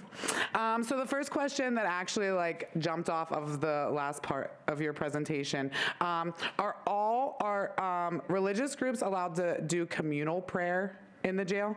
Like, for example, people who practice Muslim faith, are they allowed to do their communal prayers in the jail? How does the jail, or in coordination with the Hope Foundation or anything like that, facilitate that? On the pod. It takes place on the pod, in the general area of the pod? It takes place on the pod, yes, ma'am. And how often does that happen, or is it just kind of like you leave it up to them to do during rec time? What recreation? I mean, what religious group are you talking about in particular? I'm talking specifically about a communal prayer for Muslim practicing folks. Right now, the Muslim practice their religion in communal on the pod. We don't bring them together as we used to before COVID. Okay, so is that something that's planning to come back? Because it seemed to me like most of the COVID mitigation efforts, like they go away, and that doesn't seem like something that has come back. We just received some new updated guidelines from the CDC, and Dr. Brinkman will talk about that in the next steps. But right now, we have not allowed the Muslim community to get together, or any communities to get together, mixing up the pods because of the COVID mitigation. Okay. Next question. I got a whole stack here for you. Okay, so I'm just going to, first thing to mention, like it was, I definitely do appreciate having the chaplain here to speak tonight. I definitely appreciate having Ms. Dalton here to speak about the RFP. But if this is going to be like one of those things where you guys like bring people to give us presentations, again, would really like to hear from the dietitian, would really like to hear from medical director, would really like to talk to the exterminator. Like like we ask a lot of information about various things at the jail that we're told we need to hear that from someone else. And so if you're able to bring those folks in, I'm just wondering if any effort has been made to bring any of those other people we've asked to speak to in as well. I think the judge has indicated to the board that Summit or the food vendor was willing to talk to you guys, so the judge has already talked about that. Also, the medical director, I have to get approval, he has to get approval from our partner, AHN, to actually come and talk to the board. So we will ask again. And who, the dietitian? You said dietitian, exterminator? Exterminator, I can ask. Yeah, can you? Or actually, do you know the exterminator's name? What company it is? Fort Pitt. Fort Pitt, like the bridge? Fort Pitt. Okay, cool, thanks. Okay, next question is, sorry, my handwriting sucks so bad. Oh, you talked about when we were talking about the heat going out. Okay, I'm like super mad about that, and I'm gonna try to cool it while I talk about it just to not upset anyone's feelings, but I found out about it on Facebook, man. We've talked about this so many times, how serious issues are happening in the jail, and I bet most of the ins didn't even know about it until you saw it on the news, or maybe you found out about it today. I found out about it on Facebook that the jail didn't have heat on certain pods for 3 whole days. I'm mad about that. This entire board has expressed serious frustration about finding out about huge issues in the jail from Facebook, from the news. Hell, I got a tweet from the ACJ comms account before I got an email from you letting me know that it happened. That's the only confirmation I got, and it was because somebody sent it to me on Twitter. It wasn't like he reached out and was like, hey, by the way, I'm using Twitter to let you know. No, it was Facebook posts, and the only reason there were even Facebook posts was because incarcerated people from the pod thought to reach out and hope that someone would listen and do something about it. So can you please explain to me how many other issues like this have happened and we didn't get a letter about it, we didn't have a Facebook post about it, your comms account did not tweet about it? How many other times have there been health violations like not having heat in the middle of winter for 3 whole days? Ms. Hallam, there's no way that I can talk about how many other times there's issues been in the jail, but what I will tell you is this: we will make sure that in the future we communicate information like that through our communications department. To the board? We can do that, ma'am. Yes, ma'am. Because you have told us this many times before, that you're going to let us know about issues. When people are taken to the hospital, still haven't gotten a single notification of that. When the heat's out, when there's emergency bags being given out, bagged lunches because the food's not there, because you're out of the items, none of these things are being told to us. When there is an issue at the jail, we need to be told. I spoke with representation for a woman the other day who, last month, a woman attempted suicide, and another woman beat her face into a cell wall daily because they were being deprived rec and other privileges thanks to the tier system, which I know we're going to get to that later. But why can't we get an email about an attempted suicide? Why can't we get an email about heat being out? Why did the same thumbs that typed it on Twitter couldn't type it in an email inbox and send it to us? Can you just tell me why that is? I'm trying to be chill about it, but I am very upset because every meeting you keep coming here and telling us that we're going to get this information. I didn't make that up. You all can verify that we have been told we would be notified of these things. I'm mad. And you can smirk at me all you want, but can you please give me an answer, and this is where I will rest the issue. Why you did not notify us about no heat in the jail for 3 days, and that you will never, ever, ever not do that again? We will notify the board, and our communications department will tweet heating issues going forward, Ms. Howland. Cool, thank you. The next thing is, again, related to that, but you talked about not moving, that you didn't move them to a new pod. Like, if I didn't have heat in my house, I'd go stay at somebody else's house. The incarcerated population? Ms. Hallam, just one question. Can I ask how you're going to notify us? Because personally, I don't tweet, I don't do Facebook. I mean, it's not a good thing for judges to do that kind of stuff. And so I would like to know just how we're going to be notified, because if you're going to use those sort of social media accounts, I don't know about Judge Halsey, but I certainly don't do any of those. So an email would be awesome. We'll have, Email when something like that happens. when the communications, we'll have them send an email as well as when they're doing their normal social media. Thank you. I'd communication. appreciate I'll give that directive to him. Thank you. And not just heat, but any serious issue, this is our job. So the board wants to know about every serious issue? Yes. Email? Yes. Okay. Man, I can't believe you weren't doing that this whole time. Next, you talked about how you assumed that the issue would be fixed in a timely fashion. That was your words, timely fashion.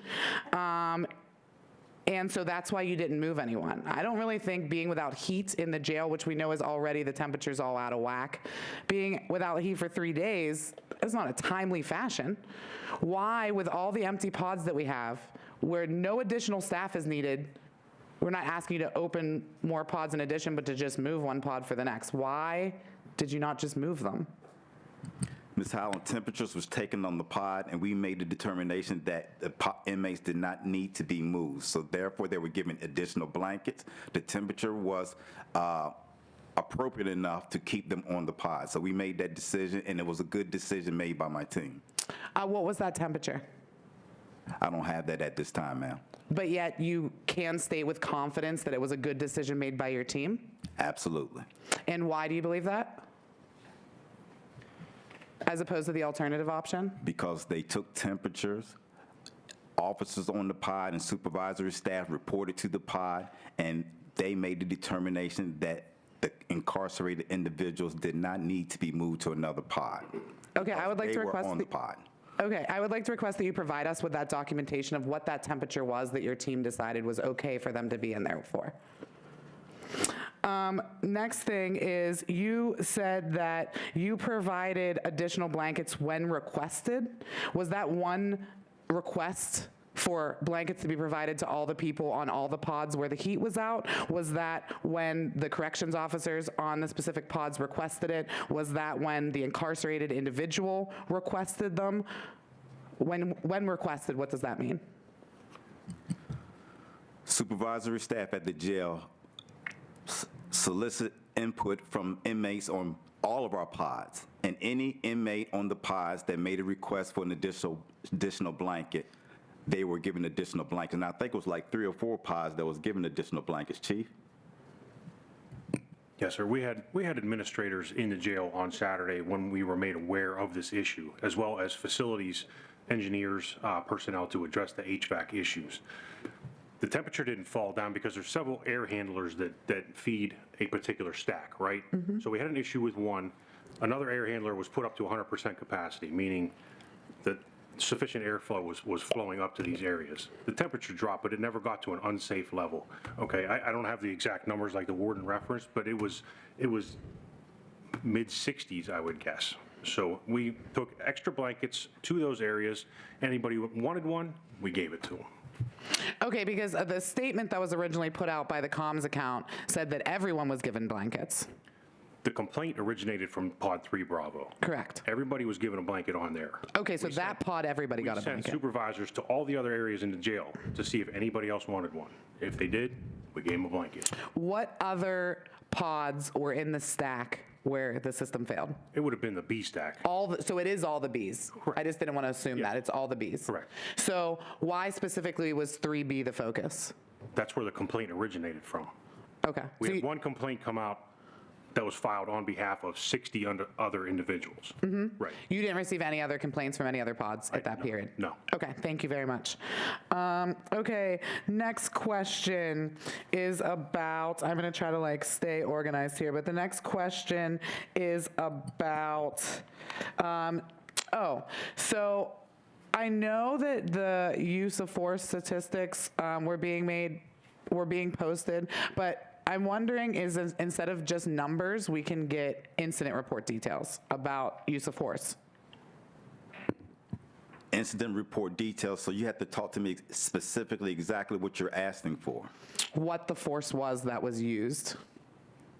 So you just want to know whether or not a taser was used, etc. I want to know everything that you will give me about it, but more than just the number of incidents. Well, give me exactly what you want, and we can try to provide it. Okay, can I provide that to you later? I'll craft something up and send it to you? Yes, ma'am. Okay. Yeah, the other thing is it true that you are required to report use of force incident reports to the PADOC? Yes, ma'am. Okay, and what level of detail is involved in those reports? Numbers. You're just providing numbers, nothing else at all. It just says like 7, 8, 9, 10, 500. Numbers. Okay, no other level of detail is provided to them?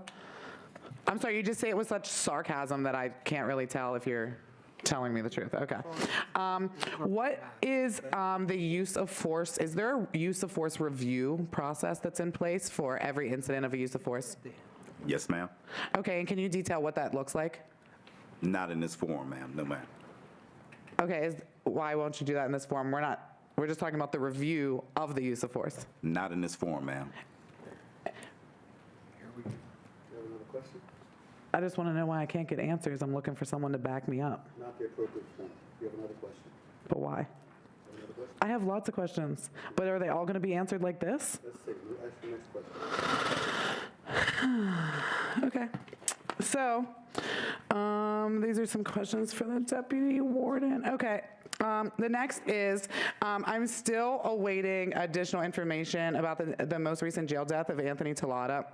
And I'm wondering if there is any update to be provided. The last time we got an update, his death was recent, and we had not gotten any information about any of the results, findings of the investigation into his death, cause of death. I can't talk about that, ma'am.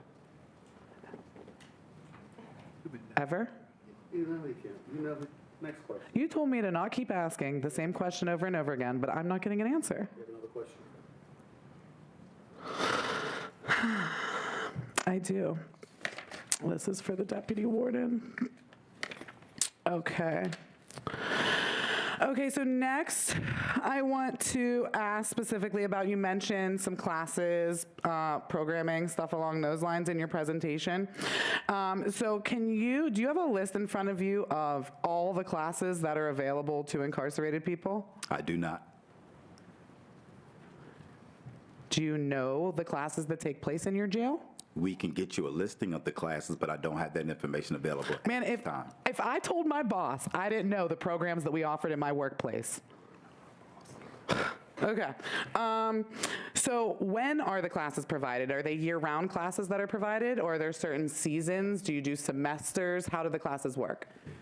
If you submit me all the questions that you want pertaining to the programs, ma'am, we can answer them at a later time. Right now, I don't have that information at this time. But you presented on it. My questions are based off of your presentation. If you give me questions, Ms. Howland, we can answer that and we can provide it to you at the next meeting.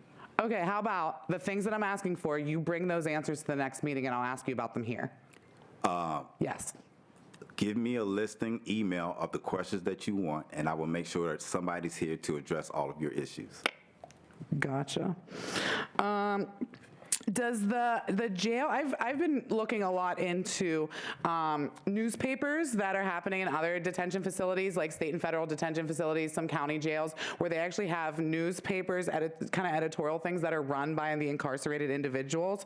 It kind of doubles as a writing program and just something for them to, another extracurricular to take up their time while they're in jail. Is that something the jail has ever had? I remember we did have a creative writing program with Chatham that Mr. Piskey was in charge of, that we were trying to get back. But I can look into, whether or not, we can get that program back. I know Mr. Piskey was looking at trying to get the creative writing program back. But that's the only thing that I know of thus far as pertaining to writing. Is that something that the jail would potentially look into instituting, is a jail-run newspaper for the incarcerated individuals to create content, circulate amongst themselves, kind of a feeling of camaraderie and help them with their writing skills at the same time? That's something that I could bring to my team and see if it's something that we think that we can do. So I can definitely bring it to the team. Yeah, please, I would appreciate that. My next question is about specifically about bag lunches. So I saw that there is a policy that exists. It's called policy number 315 that specifically deals with bag lunches and when those are provided. I was wondering if you could detail that because some of the policy was redacted in what was posted, and I'm just wondering if you could talk about if bag lunches, bologna sandwich, brown bags, if that's ever used as a form of punishment instead of giving folks a regular meal tray, or if it's ever used for people in the various mental health tiers. First of all, we don't use any type of food for punishment, and I would have to look at that policy and report back to you at the next meeting about, policy 315. So that's something I can report back on at the next meeting. Okay, so you never in any instance trade out as some form of punishment for anything, a bag lunch instead of the meal tray? As I stated, I will have to look at the policy and I can report back to you at the next meeting. I don't want to give false information. Do you also know if folks who are on any of the various mental health tiers in the mental health pods are being given different food, not in trays or bag lunches, different than the other pods? I have to report back on that also. Okay. I think that's all I have for now, for him. I just had a heat question. When it was reported, what was the actual issue? Was the HVAC? It flooded. The water came down. Oh, sorry. For the heat? I'd have to follow up with facilities, Mr. O'Connor. I don't know the. Okay, that's just technically. Because I know you guys gave us. I think you sent it today. Was the capital budget request and that link, which is helpful from our side. But how often is it inspected? I mean, do we do this? It's more a county-wide question, I would guess. How often do we do our inspections on facilities, heating, and all that stuff? There's preventative maintenance completed on the HVAC, plumbing, electrical, those things, but I don't have the schedule in front of me. Okay, all right. I didn't know if we knew that offhand. Okay. Anything else, Ward? No, Your Honor. Thank you. Chief Deputy Warden. Thank you, Your Honor. Good evening again, Board. I'll start with staffing. Since the last Oversight Board meeting, we have not had any promotions in the jail operations side of we graduated 6 cadets on Friday, November 11th. Our next cadet class begins this coming Monday, December 5th, consisting of 4 cadets. We have upcoming physical agility tests scheduled for January 10th, 12th, 14th, 17th, and 19th. And the application process continues to be currently open and perpetually open. And I'll continue Reverend Howe's shameless plugs, and anyone interested to apply can go to joinacj.com. The suicide-resistant cells, the installation and finalization of this project resumed this morning and is expected to be complete by early next week. We're hopeful Monday or Tuesday, the last 3 cells will be completed. State transfers, we currently have 19 males, 0 females with 300 Bs in the facility. We have 4 males with 300 Bs that have detainers and 3 males with open cases and also 300 Bs. The longest wait time on a 300B right now was received on November 1st, and the shortest wait was received on 11/23. And we have 3 scheduled transport dates coming up this month of December. The use of force numbers for November were 22. That's all I have. Is there any questions before I pass it to Dr. Brinkman? I actually don't have any questions for that, but one of the things I would ask is just so that I don't do what I seem to do every meeting now that we have like multiple other people presenting, is can we break it up on the agenda? Can you submit what you're gonna, so that I don't ask a question that you're gonna answer because I thought you didn't address it because I don't know which Chief Deputy Warden is reporting on it? What's your question pertaining to? Well, I mean, I have a whole bunch, but are you talking about anything else on this list? No. Okay, cool. Okay. Any additional questions?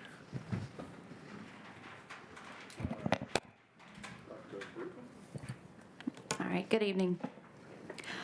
For old business related to COVID-19 updates, incarcerated individual infection rates and testing, there are currently 3 incarcerated individuals presently positive in the facility with 0 hospitalized from COVID-19. The total amount of incarcerated individuals tested during November was 1,814. Of those, 32, or 1.76%, were positive. Of employees, throughout the pandemic, we've had 337 staff report positive results, presently awaiting 1 to return to work from their recovery process. Vaccination clinics have continued with our incarcerated individuals, and currently 617, or 44% of the population, have received the full series. The warden had referenced that there are new CDC guidelines related to correctional facilities, and it was just released yesterday, so I have not consumed every bit of it yet.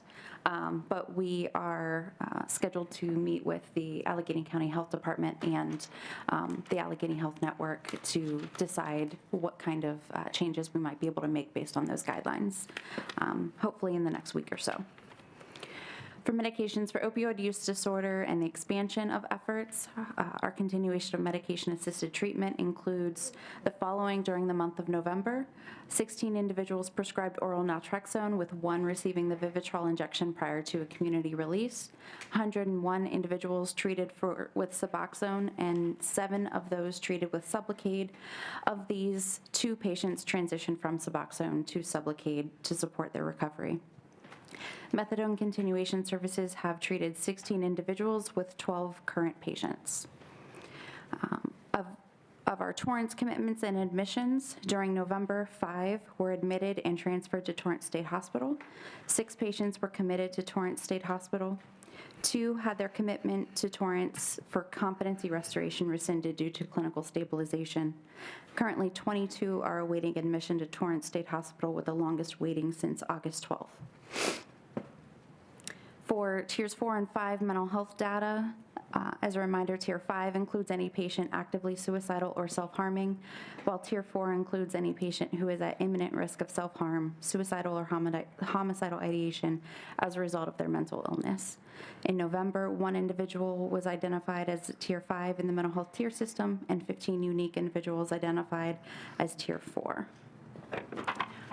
For our reporting of appointment queues, to review our current wait times, this was as of this morning or early afternoon. Our medical sick call requests had 24 waiting, with the longest waiting 4 days. Our mental health sick call requests had 4, with the longest waiting 2 days. Our psychiatrist appointments have 236, with the longest waiting 40 days.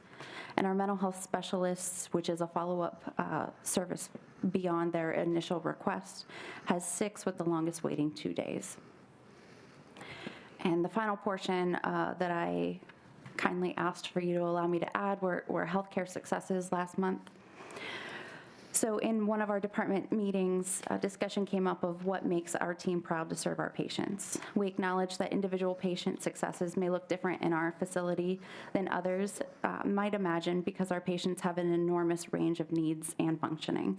This range includes severe medical cases all the way through anxiety from being incarcerated. 1 patient with a terminal illness with less than 6 months to live had exceeded all expectations through our care, where he has now experienced an improved quality of life a year beyond his original 6-month prognosis. Another individual struggled with her activities of daily living, specifically attending to her self-care. Through our staff's empowerment, she has developed a greater sense of self-respect, even pride, and now consistently showering and independently supporting her own needs. Our staff recognize the disruption of incarceration poses on an individual's life, and 1 staff member quickly found how the anxiety of incarceration was impacting someone's well-being due to concern for their pet and who would be caring for their pet while they were incarcerated. A staff member quickly coordinated to ensure the pet was safe and cared for. And while these examples may seem less important to some, these are the patients that our staff care for every day. A wide range of anything, like I mentioned, from just the adjustment of having this disruption all the way through severe medical issues. And early findings of our interdisciplinary team clinic expansion that I've talked about the last month or so, what I found incredibly important as an outcome that the expansion has directly impacted staff retention.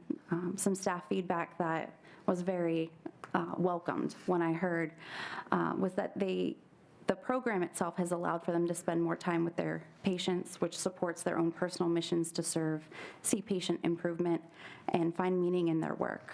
And we believe that a fulfilled team member is going to be a better care member and care provider, which was made clear when we found that appointments managing our patients' chronic illnesses showed an increase of completion of approximately 29% since the pilot was expanded from August through the past month. That's all that I have. Any questions? Just two quick ones. The wait time, has it gone down more with the pilot program? Yes. I don't know if you said, what is it now? I know. So the wait times that I brought with me, the longest initial request was waiting for 4 days. 4 days, that's it? But it's not on every floor, it's just the floor that it's roving to. No, the clinic is in operation throughout the building. It is, sorry. So what I meant is it's 4 per floor was the longest you heard. No. So the very initial request of somebody never talked to us, but they have a new issue. So that was there were 4 days. So on 4 the days. third floor, 4 days. No, out of the whole building, Oh, the longest waiting was 4 days, was 4 days, okay. as of today.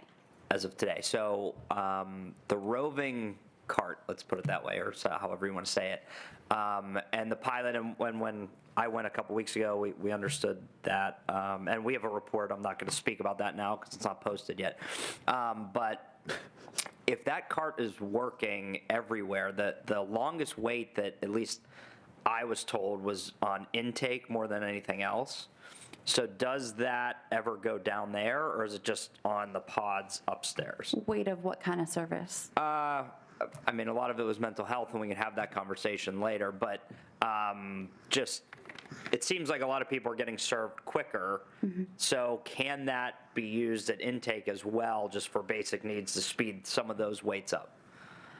I'm not sure. I mean, it was the basic, information that you have doesn't seem to match what I see happening in the building, so I'm not sure what exactly you're asking. I'm sorry. So, I mean, when I was in intake, it seemed like it took a while for somebody to get seen because of understaffing. So now that this program is being successful, and I'm not asking that you do it tomorrow, but if it's being successful on all these other floors and it's a 4-day wait, which, you know, hopefully somebody's not down in intake for that long, but it seems like a lot of people were having issues just getting seen down there because the staff was so short. Is there a possibility of doing something like this down there as well? I understand you're understaffed, but can that float around a little bit more to speed some of that process? We're working on some other plans with the team to be able to address how we handle things in intake. That's something that's going to take its own It's its own workflow course, that- but you're working on something regarding that. Okay. Yes. Thank you. I do have some questions because, first of all, when you say like the longest wait was 4 days, like as of today, I have seen documentation that shows people waiting for sick calls many more days than the number that you're reporting to us here. So I'm wondering, why on paper is it looking like people are waiting longer to see medical or mental health than it actually gets reported to us here?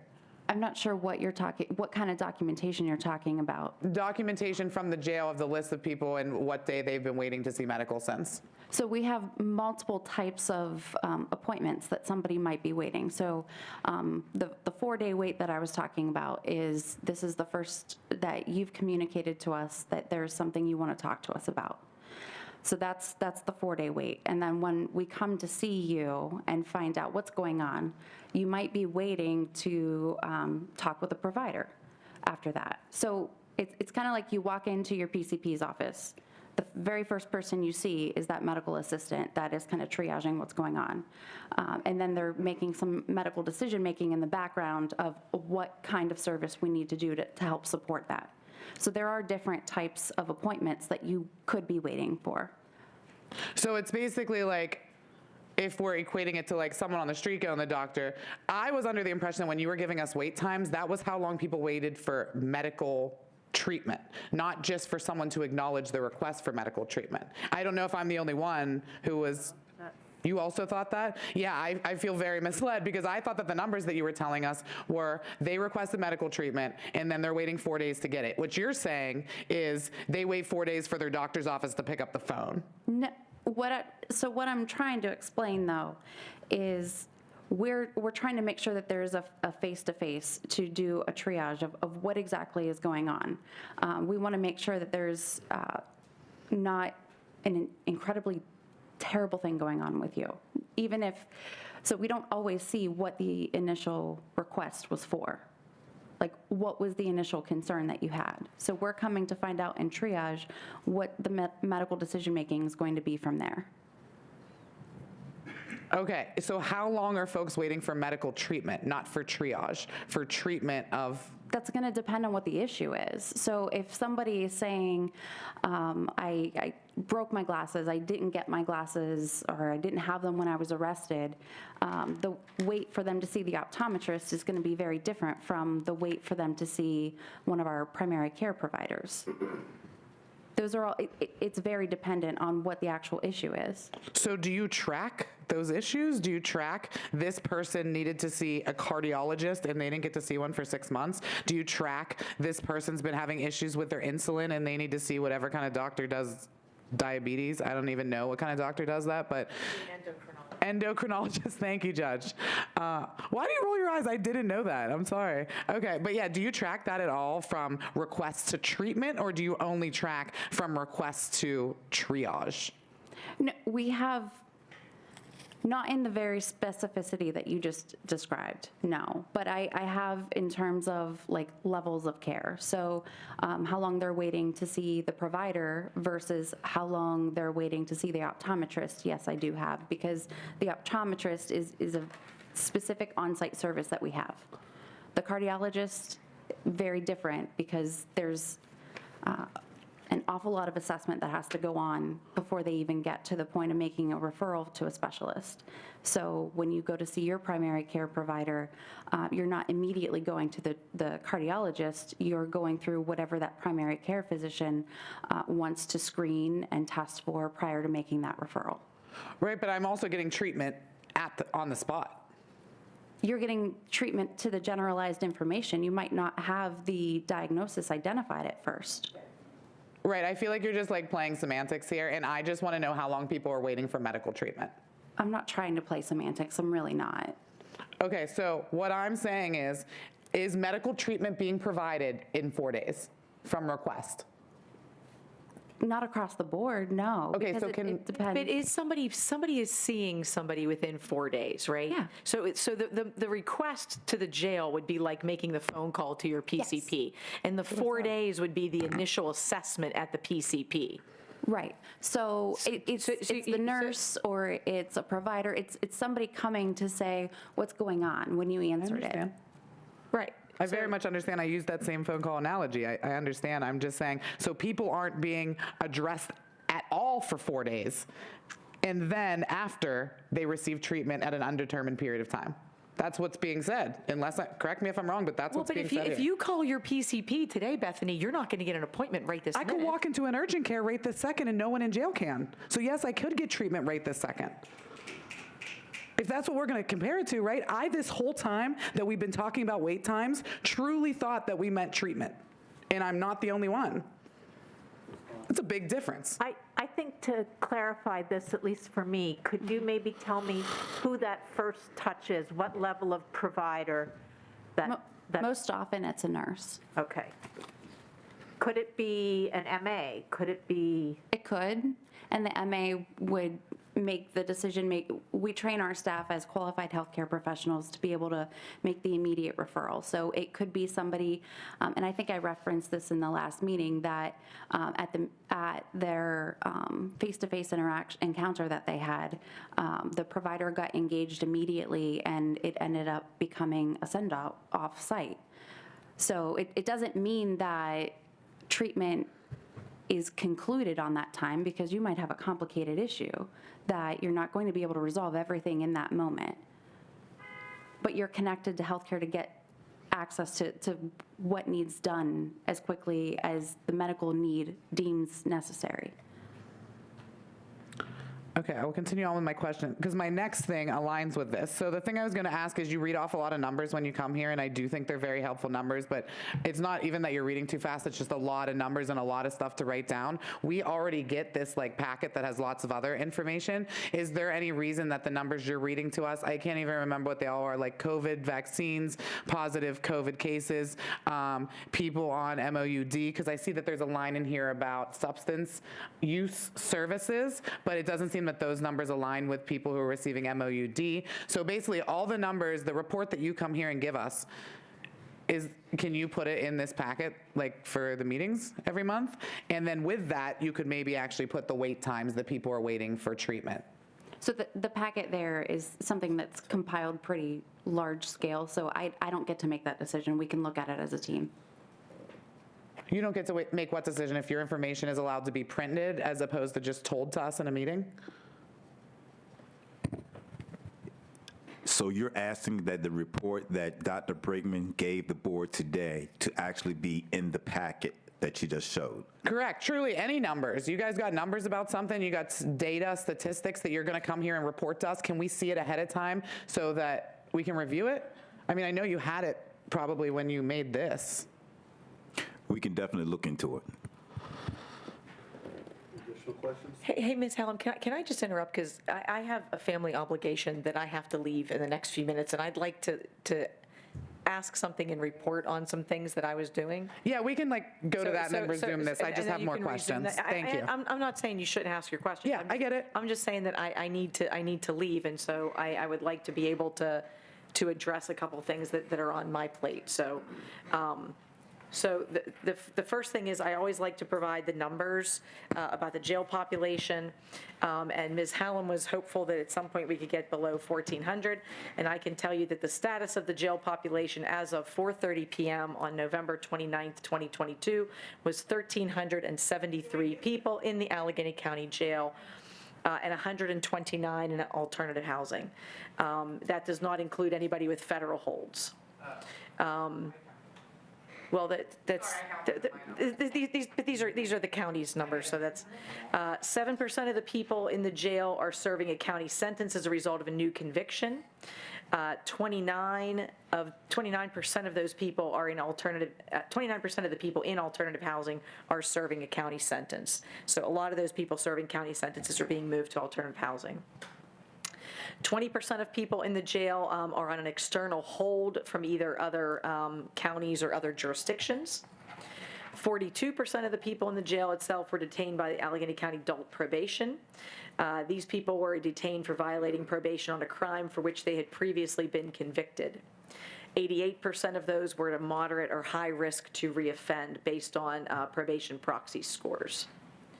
24% of the people in the jail were held pretrial only, meaning that there were no external holds or detainers keeping them in jail. Of those people, just over 1% screened as low risk for reoffense. 20% of the people in alternative housing were held pretrial only. 66 individuals, that's about 5% of the population, are currently being held on monetary bonds. Of these, only 6 screened as low risk. And only 2 of the people in alternative housing are held pretrial on monetary bonds. And all pretrial monetary bonds are reviewed for possible bail modification, every single one of them. In terms of declines over the course of time, from March 16th, there were 2,075 folks in the jail, 1,859 in the jail itself, and 216 in alternative housing. That is a 20% decrease in the population of the jail and a 40% decrease in the housing population, the alternative housing population, as of the end of November. The detainer population has also had a 34% decrease since March 16th of 2020. So that's being worked on. It's a process all the time. And we are working on that. So those numbers. Can we get that? I know you said last meeting you were going to start sending it to us. I know the problem is I didn't get it till right before I walked in today. Even if you send it after the meeting, just so that I can have it. Okay. Yeah, that would be great. some days they give it to me early, and some days I get it right when I'm walking out. So I got it right before I walked out. I think that's different than the information we're requesting from them. I don't think I need that ahead of the meeting. It's nice to get the report here, but yeah, the PDF would just be helpful to see it. Okay. Thank you. There's some things that were on for old business. So that was the update on the statistics. The liaison position, it's been amazing. We've gotten, like 55, I think approximately 55 applications for the liaison position. And that's one of the reasons why it has not happened in response to the young lady in the back. Because we've gotten 55 resumes from folks and applications from folks who are interested in those positions. I know I spent several nights going through the original grunch of 43 of them, and then we got another 13 of them that we were just provided with the information for today. So once we're able to, the IIWF take a look at those last 13, then we've already started talking about when we can have a meeting to sit down and talk about who out of that group we would like to do the initial interviews with. We will not be interviewing all 55 or 56 of them. That's too many. So it'll be the people that we all can sort of agree on giving the interviews to. So it's really been a tremendous response. And I know from me looking at it, I know that I've seen some people that I think are the right people for this job. And so I'm very excited about what's in there. So we will be, hopefully before the next meeting, although with December, I don't know, hopefully having that conversation and being able to at least schedule the interviews, which would be awesome. So I wanted to update everybody on that.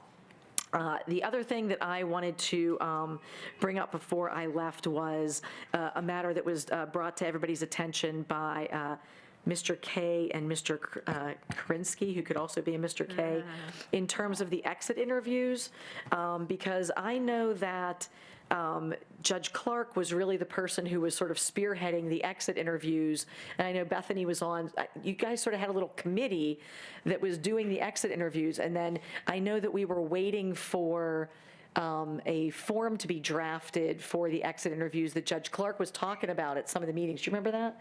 She was talking about a form for the questions and sort of trying to institutionalize it, and then she left the board. And I think that what happened is she was the head of that committee, and I think it sort of got lost. So I would sort of be making a motion to reinstitute a committee for those exit interviews so that we can start doing that on a more consistent basis and learn why people are leaving the jail. I'll second that motion, and also I would like to be on that committee very much so, because what I will say is I know, and this is kind of also in response to public comment, although I know I'm not allowed to do that, but I do exit interviews with some people. Again, I cannot get to every single person that reaches out to me, but I get reached out to by a lot of people, also people currently working in the jail, but specifically for exit interviews, people who leave the jail and want to tell me about it. Their problem is they're very worried about their anonymity, and they hear from someone that they can talk to me, and I talk to them. They do not want to talk to the full board. So maybe if when we start this committee, we can figure out a solution to that as well. They're very worried about retaliation. They're very concerned about that, and I think that's a fair thing for them to be worried about. So I do have conversations with people, but again, I don't write up a written report. I don't have a form that I could fill out. If I had that, even the ones that I do by myself, I could fill it out and provide that information maybe with a redacted last name or something to the board, but I do not find myself qualified to create that form.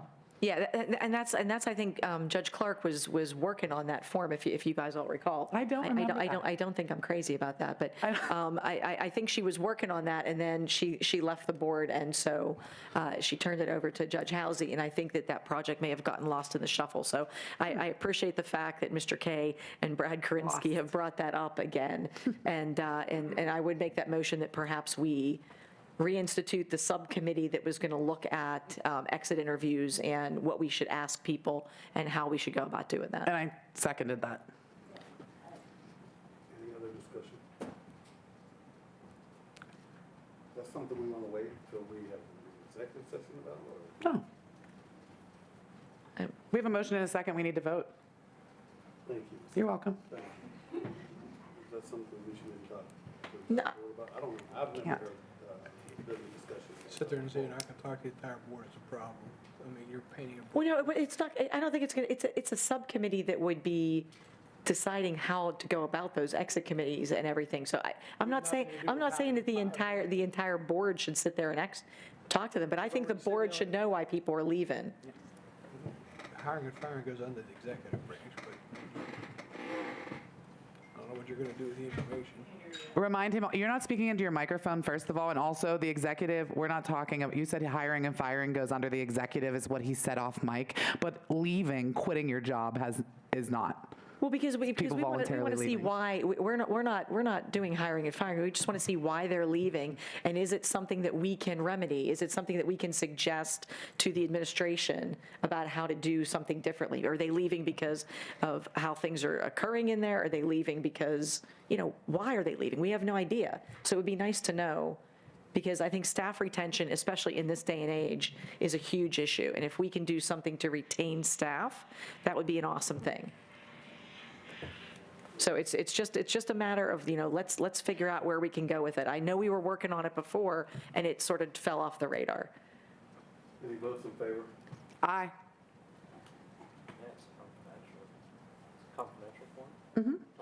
Just us. We're not even talking about the form, we're just talking about us talking about how to do it. Forming a subcommittee. Looks like 4 yeses. Yes? Yeah. Motion carries. Anything else, Judge Reserve? No, that's it, sorry. Great.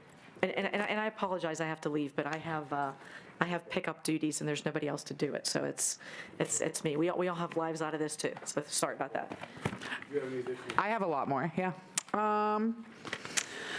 Okay, where'd she go? Did she leave on purpose?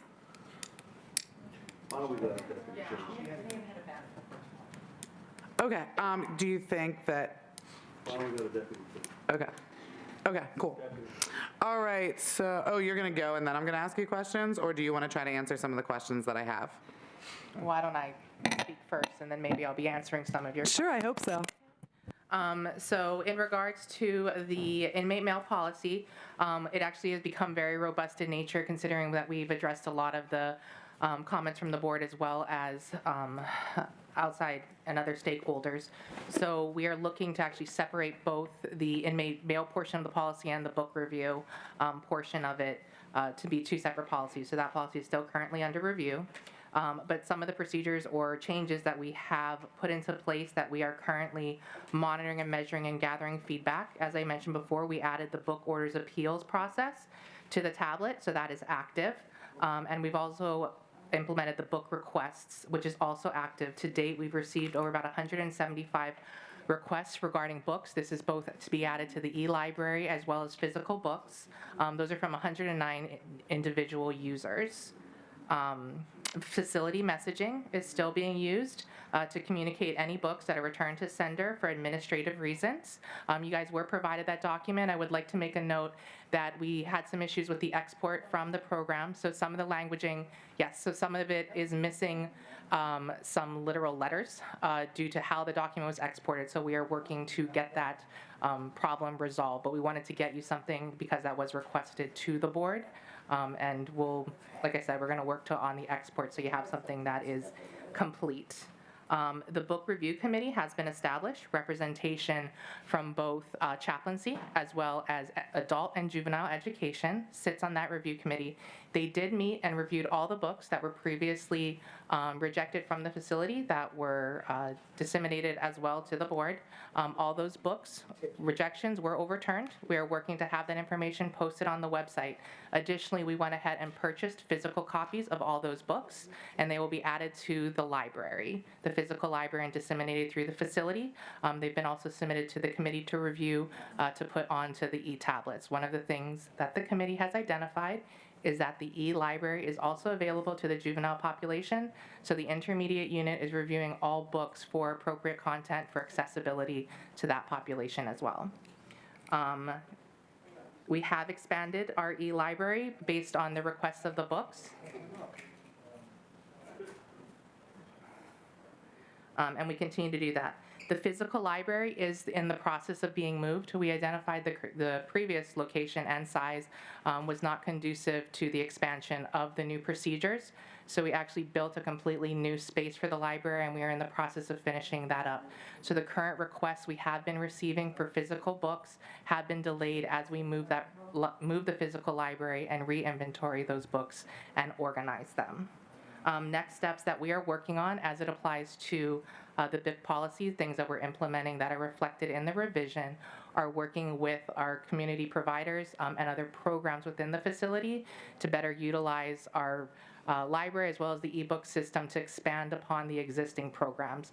So with the Narcotics Anonymous, Alcoholics Anonymous, we actually had a meeting today with them looking to see what books they recommend so that they can be continuations of those services, as well as we're working with AIU, the Juvenile and Adult Education, where they're able to use our book libraries and systems to expand upon their programs that they're running. To include, AIU would like us to use that for extra credit projects for the juvenile population. So we're also looking to expand those resources to support those programs.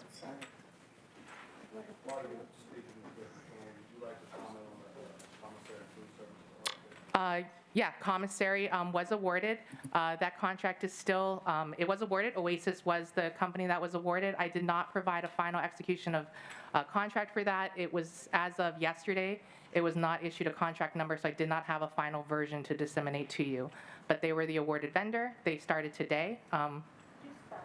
OASIS, Oasis. Yeah, it's just commissary. The food RFP is still out pending. I have no further comment on that item. Any questions? So the books that you were sending us back, is that the reason why they were banned? Is that the document that didn't go through properly? No, that document, that was the issue, was the communication to the individual that was the recipient of the books, notifying them these books were returned to sender and the reason that they returned to sender. Okay, but the reason for other banned books we asked for? That was given in another document that was previously disseminated. Oh, we have that. I'm sorry. that I was didn't given get it. and- Okay. It was like today was the email. Yeah, Sorry, it that's was fine. today. I didn't Yeah. see anything today. Okay. And all of the books that are on there, like I mentioned, went to committee and those were overturned. So again, we have purchased all those books and have added them to our physical library. Okay, and then just on the commissary, I'm sure others are going to ask about this, and I know somebody new has that. I just hope for the wellness of everyone in there, and the kitchen I know is going to be out there as well. I hope that it is a different vendor. I know I can't. So I can speak to that real quick. Just Okay. cut you off. Yeah. Oasis is only a commissary vendor, so your concerns are alleviated because they don't even have a. Okay, that's very good news, because we had to, as from our office, I mean, it's good that you're doing that separate, because there was no incentive for the last person to do anything good in either one, because that was the only option. Now, at least if it's separate, there will be more transparency, hopefully more nutrition. I mean, I still have requests for nutrition at a federal level, but that's a different conversation. But I'm glad that it's going to be separate and it's going to be two different people, because that way we can hopefully ensure that this is changing. Do we know when the kitchen contract's going to be done? Is that a January? I wish I had an answer for you. Okay, that's fine. I mean, I'm just glad that it's two different. I think it's a step in the right direction from where we were before. So good to hear that. So that was my question. Do you have any questions, Val? I do have some. Thank you, Judge Halsey. So my first question, sorry, I actually have a whole bunch, but my first question was, and actually going off Controller O'Connor, if you remember, I was reviewing the meeting minutes earlier to make sure I wasn't imagining this, but you had asked for this. This was show us the notification, because the policy had been affected for 2 years and no one had received this, so you specifically asked for this as proof that this has been happening. The dates on this are from November 2nd forward, after that already happened. I want to see that you were doing this since this policy was implemented. And I can speak to that. We did a process assessment. We went through the entire process with those individuals that handled that. We identified through that process that it was documented and communicated to the pod officers through the system, and only upon request by the incarcerated individual when they asked about their books, then it was communicated to them. So no, I recognize that we were not following the policy, but since we have identified that, and actually prior to identifying that, this was implemented and we have since closed that loop. Great. So we completely acknowledge that that was not being done, and it was only done as a verbal communication when that individual asked. Great, thank you very, very much. I appreciate that. So then my next question is, I just want to understand this list of the books since they started tracking returns July 2022. When you were explaining, was I understanding that the ones that don't say no receipt are those like that say like violent imagery content? I think that's what they all say, violent imagery content, yeah. Are these the ones that you're saying you took with the review committee and you overturned it? Yeah, that review committee reviewed the books, and they determined that they did not violate any of the policy requirements and would be appealed. So we initiated our own appeal process as opposed to those individuals having to do the appeal, and it was overruled, and the books no longer would be. So did you give, for example, I'm trying to like find a book in here, Animal 1, 2, 3. Did you, when you overturned it, did you give that book to the person that it was originally sent to? No, we added it to the library since it is now permissible, so it's in the physical library. But why didn't you give the person their book? Like, what are you going to do going forward with your process? I'm assuming that some of these were older ones? So yes, these were older. The books weren't, so the books would be held now while it went through the review process. So those books were already returned, so we did not have the books that were sent to them to give to them.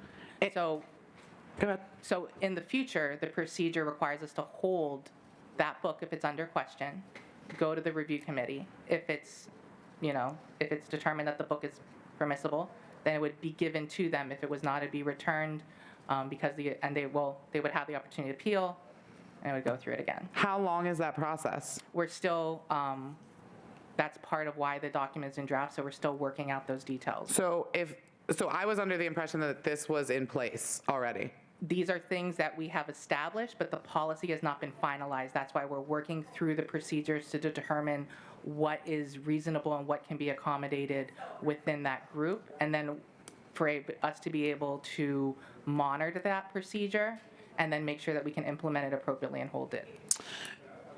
Okay, so I'm confused because I thought the chaplain said earlier that this review committee has been happening. Yeah, they reviewed those books, like I stated. Right. There's also instances where we get book requests to add new books. Did you not get any new books that you had to use the review committee for since that committee's been in place? Correct. They've only reviewed old books. There's nothing else that's come up that has been needed to go to the committee.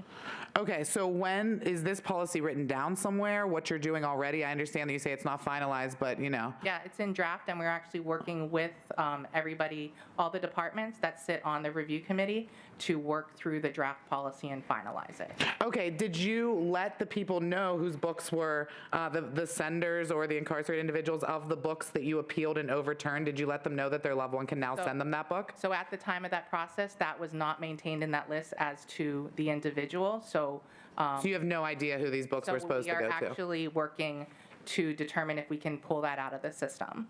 So it's another thing that we're working on. Okay, and these books are where? These books are now physically on the pods? No, we have them physically in the facility, and like I stated, we are moving the physical library, so we're waiting to fulfill requests to the pods for any books that are physical in nature. So I know that was a public commenter's request earlier, was for a physical library that people can check books out. Is that what you're doing? We have a physical library to store the books. The books are then put on the carts, as you have seen, and we fill those carts with the request. So on the pods, they have the ability to check out books from the carts, and through the tablet, they're able to request specific genres of books to be added to their pod carts. How can they go browse to see what their options are? Currently, there is not that option.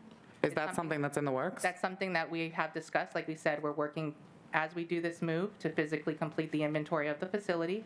We already have a significant amount of our books inventoried, but because of the transient nature of our population and the books, that inventory that we currently maintain may not be accurate for us to be able to post anywhere for people to request specific book titles. That's why we only allow for genres of books. But we've heard it referenced numerous times, the 20,000 books. So how do you have an inventory to know that, but not to know what you have? Because I can physically walk downstairs and I know the amount of books on the shelves, and I can look at the books. So I'm kind of confused. I can't look at books and tell you there's 20,000 there. Is that just a guesstimate that you've been giving us? No, we physically have inventoried the books at one point in time. So then why don't you have the list of titles? We do have that list of titles, as I've mentioned, but we do not currently have the ability to export a CSV or Excel file from that system, and that's one of the other issues that we're working on, as I previously stated. Man, I don't know if we just have the most antiquated technology in the world in this county. This just seems like it's being made so much more difficult than it really is. Like, if people want to request a book, they say, I want, you keep saying genre. I know that my family tried to send me Animal 1, 2, 3. Why can't I put in a request to get Animal 1, 2, 3? We might have one copy of that book in the facility, and it's already located and not available. So again, we are not designed to track a book to a singular level and it to stay there. That individual could also move once it's given to them from a housing unit to a housing unit and then pass it amongst themselves. So we cannot. They have a unique identification number called their DOC number. You could very easily track. There's a barcode on their wristbands that you could very easily track who has what books, like a library card. But the book itself can be passed around and no longer with that individual. Not if they own it as theirs that they took out, just like a library card does. It's not like when I go and get a book from the library, it gets implanted with a chip that says Bethany Hallam has this book. They're all really great points, and it's something that we're looking at as we grow into this process. Right now, we have established these ones, and we're working to make the current procedures that we've implemented sustainable, measurable, and we can improve upon them. I absolutely agree there's areas for us to improve, and we'll work towards those other areas. But right now, what we've already identified as the best course of actions, we want to make sure that those are sustainable and we continue to be able to meet and fulfill those procedures that we've established. And I completely agree with you that in time, we'll be adding to other processes and procedures within the realm of books. Did you consider that maybe a solution would be that like the members of the Jail Oversight Board could have input in it? It just seems like you keep coming with these things that you're doing to address problems, but then it never happens because it's not done the way that we've heard and we know should be done. Actually, Ms. Hallam, I believe you're going to chair the book review committee from the next meeting, so I look forward to being invited to that committee to hear your ideas and thoughts with the other members. You come and listen? Absolutely. All right, cool. I'll put you down. All right. Am I allowed to keep going? Should I just like try the questions? Sure. Just to make sure, see if you could answer them? Okay. Can you speak at all to the mental health tiers? No. Okay. Can you speak at all to, oh, you can't speak at all to that. Okay. Oh, yeah, you talked about the healthcare successes. And again, I'm super interested in that because the level of detail we're getting in your like puff piece reports is so much more than the level of detail we're getting about people being sent to the hospital, medical emergencies, people dying. I just can't figure out why you can come and talk about healthcare successes. Again, not say anybody's name, not say any personally identifiable medical information, but to just come here and talk about specific incidents. Why can't we do that for people getting rushed to the hospital, people dying in the jail? I'm going to have to defer back to Dr. Brinkman since she's the health service administrator and is responsible for that unit. Okay. I held my questions while you were gone for you, so I do have a few for you, but thank you for your answers. Okay. Are you ready? I just wanted to give you like situated. Are you sure? Okay. All right. Thank you so much. So I have a couple questions based off of some of the things that you had mentioned. The first thing is about the folks on mental health tier 4 and 5 specifically. And so, you know, I keep referencing back to like the solitary confinement ban, the referendum that was passed that the jail must comply with. And it's very clear that, you know, if someone is in their cell less than 4 hours, is allowed out of their cell less than 4 hours a day, by definition of the law, they are in solitary confinement. But we know that people on those higher level mental health tiers are not getting at least 4 hours out of their cell every day. So there are, you know, exceptions listed under the referendum, but none of them are being reported on. This person was held in solitary confinement because of their mental health tier classification. I'm pretty certain we are reporting those who are not, am I wrong? We are reporting those by the 5th, right? By the Fifth Amendment. No, what I'm talking about is including the people who are being held in solitary confinement because they are on the mental health tiers. Because it says that no person at all, regardless of mental health tier, may be held in emergency or short-term solitary confinement unless the warden has made and documented an individualized determination of the necessity for that person's confinement. I mean, you know all of these reasons because we brought them up a bunch of times. But when I look at the report of the people who are in solitary confinement each month, I don't see any of these classifications listed there. For the last couple of months, the institution has been on split recreation, so therefore nobody in the facility has been receiving the 4 hours of out-of-cell time. So Chief Beeson, you want to talk a little bit about that? The whole jail? You've had the whole jail in solitary for the last 2 months? Hold on, ma'am, hold on. It's been the same recreation process for the last several months under COVID mitigation. Half the housing units at a time are out for recreation. When they go in, the other half comes out. Right, but math-wise, there's 24 hours in a day. Why is that prohibiting people from getting 4 hours out of their cell a day? We only have movement up until the 8 o'clock count, 8 p.m. Okay, so from what, 7 a.m. to 8 p.m.? 7 a.m. is when we start our breakfast feeds, medication pass, then we start recreation, then we get into the 11 a.m. count, lunch, afternoon shift change, count again. So there's things in between those hours. That take up 12 hours? Right, so if each person needs 4 hours and you're splitting rec, all you need is 8 hours in a day to make sure that every person on every pod gets 4 hours out of their cell. And we get them out as much as we can. But you just said that no one has gotten 4 hours out of their cell in the past 2 months. I don't believe I said that. Someone just said that. I didn't imagine that. That was literally just said. Was it the warden? We've been on split recreation for the last couple of months. So under the split recreation guidelines, I thought we were reporting that the majority of the facility was not getting the 4 hours. We get them as much out of cell time as possible, yes. Okay. So I will go, that's wild, but I will go back to my line of questioning specifically about the tiers. So, but even when you're not on split rec, people on tier 4 and 5 are not getting 4 hours out of their cell. One of the exceptions is a medical emergency, and the tier 4 and 5 is something that is clinical in nature. So we're talking about somebody that, as a result of their medical crisis, they are not safe to be outside. So this would be similar to somebody who is in Forbes Hospital under a 72-hour observation because of a 302. These are people who are unsafe because of their medical diagnosis and status, that it is not safe for them to be outside of their cell because they have an imminent risk of harm to self, others, and things like that. Okay, now you are correct, it is for emergency, but very clearly, it's emergency or short-term solitary confinement. So that means for a short-time emergency, somebody needs to be put in solitary confinement.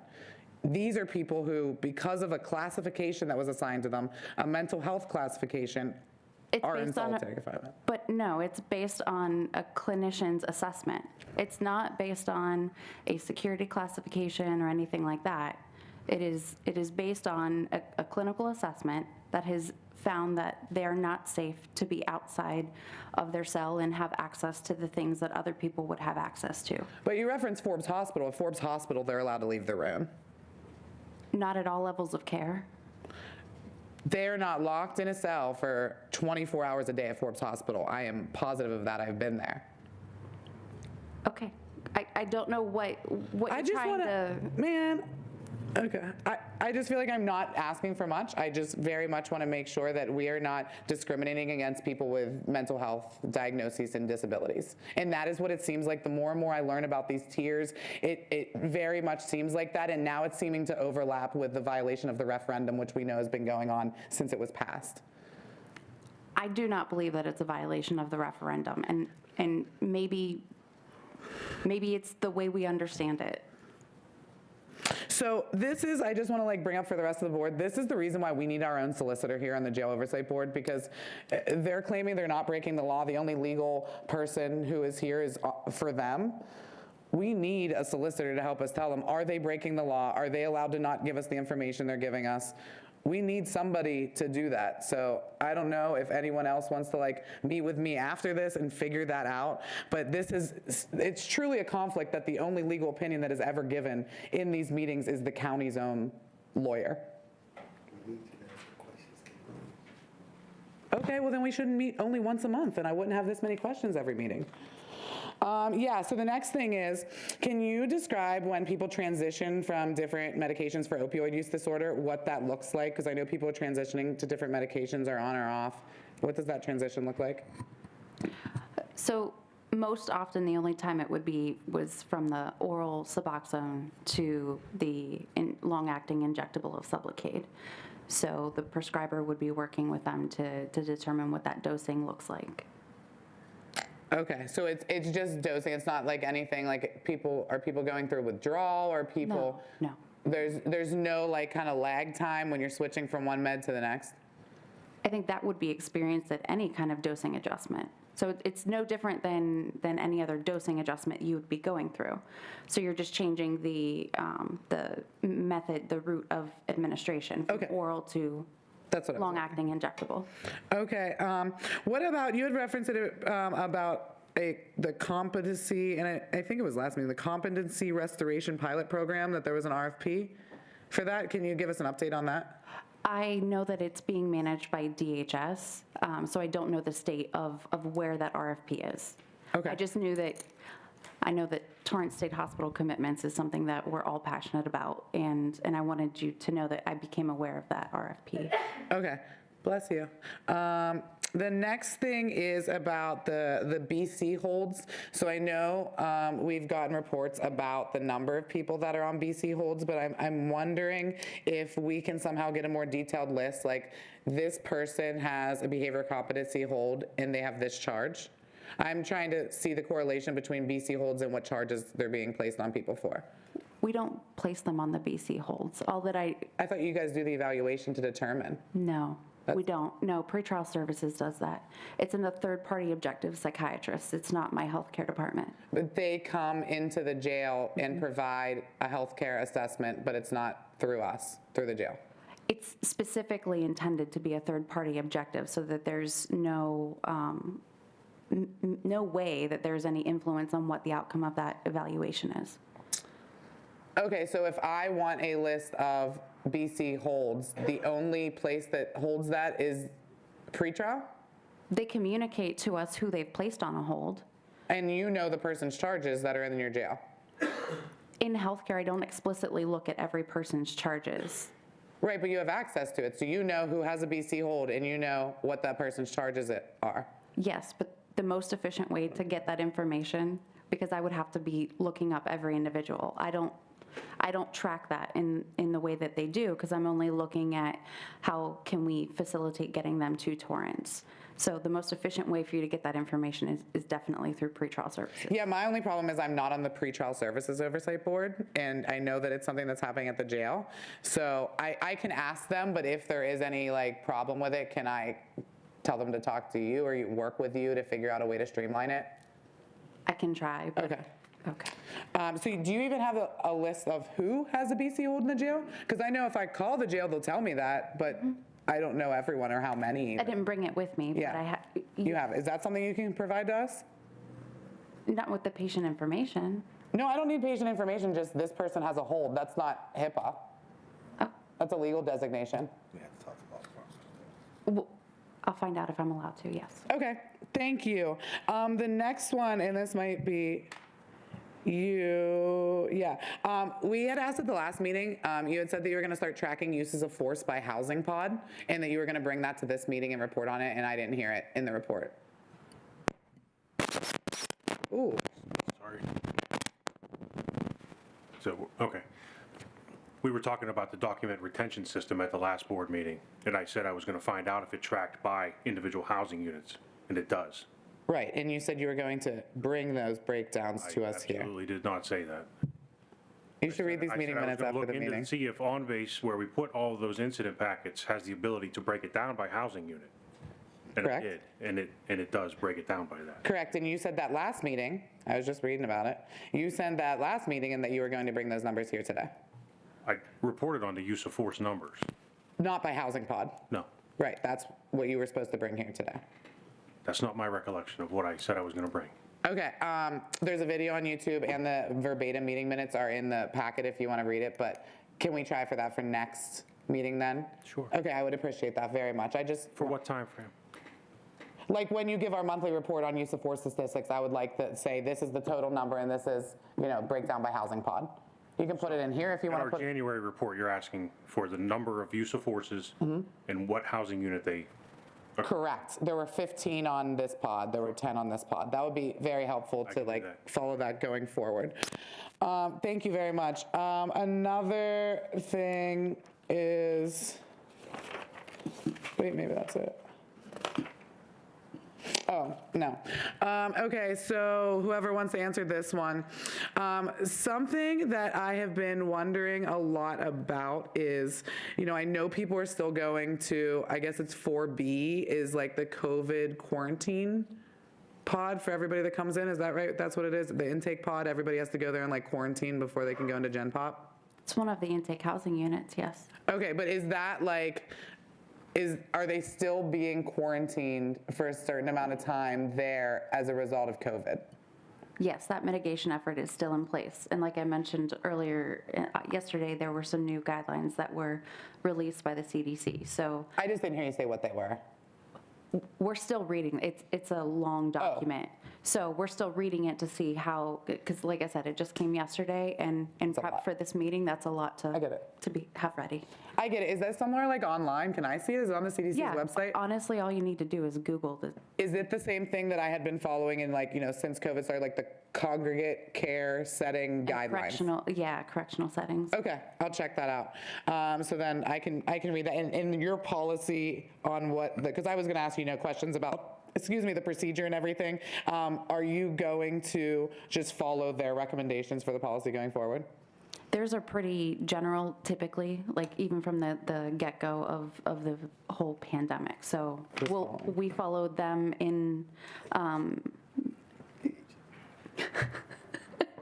Sorry. I know you can handle it. That's why I asked you. No, he's just reminding me. That's all. He's being my partner. AHN,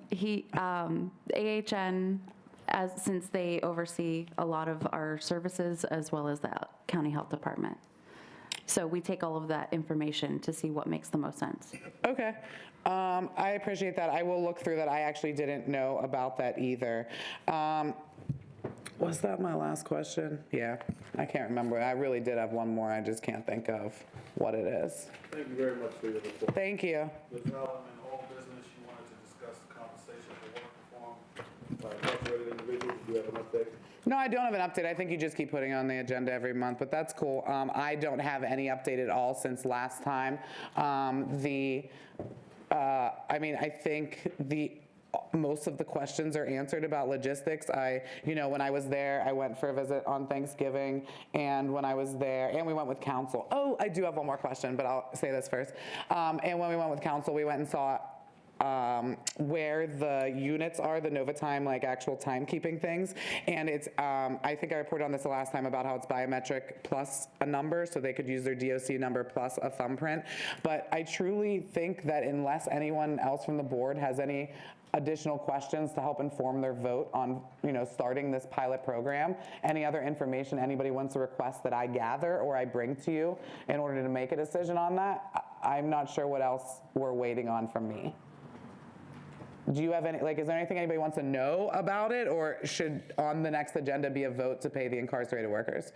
Because we have figured out from the payment side of things, we have figured out from the portal, the actual timekeeping side of things. I've talked to the IRS about the tax implications. We have state law to follow regarding disbursement, they don't get all their money, they actually get 1/3. Restitution, victims, dependents get portions of their pay. I think I have all the information unless anybody tells me they need something else to support this. And we're going to do it as a pilot. out of the incarcerated individuals welfare fund at the beginning. If all goes well, we can budget for it next year. Mr. Pilarski, do you want to say something into the microphone? I think there's probably a concern. There are a lot of questions that I'm sure that remain unanswered, or at least I haven't been told of any answers regarding what if a person, just for instance, these are just for instance, what if a person is receiving benefits and then they get paid and now they've exceeded the amount of money that they can earn and it negatively or adversely affects their benefits? What do you do with that? What do you do when a person is released from these are just, for instance, hypothetical, rhetorical questions. What happens if a person leaves the jail and they've been paid? How do you get them a W-2? How does a person who's receiving welfare report that income and not exceed the amount of money that they can make, which might potentially subject them to criminal prosecution for welfare fraud? So there are a lot of questions I think that need to be discussed. That I don't know that we've all gotten answers to those questions. That's the first time I've been asked those questions. I would be more than happy to get those questions answered if you want to send me a list. I have 3 right now. The release thing, they would just provide an address. That's something I had talked about. But yeah, if you want to provide me those lists of questions. I understand that they will provide you a release. My experience working in the court briefly has been the information that a person provides from the moment of arrest until sometimes just their next court date changes. So to think that because they've given you information, they've given you a phone number, that information will be valid a year later when it's time to supply people with a W-2, I don't know if that's realistic. That's true with any employment. So there are a lot of questions we need to answer. We can keep moving. Does anybody else have any questions that they'd like me to bring answers to for the next meeting or ahead of the next meeting about this proposal specifically? Any questions or concerns you have? I thought that the plan was for you to get as much information so that you could update us regarding. I've been doing that every meeting, Judge Halsey. But we're saying here that no one has answers to these questions, so clearly we haven't been up. Because you haven't asked me. I've been bringing you all the answers to all the questions that have been asked. Fair enough. And that I had. I will bring these next meeting, I promise. Thank you so much. You're welcome. We've gone. I have one more question that I forgot to ask. I think it's you.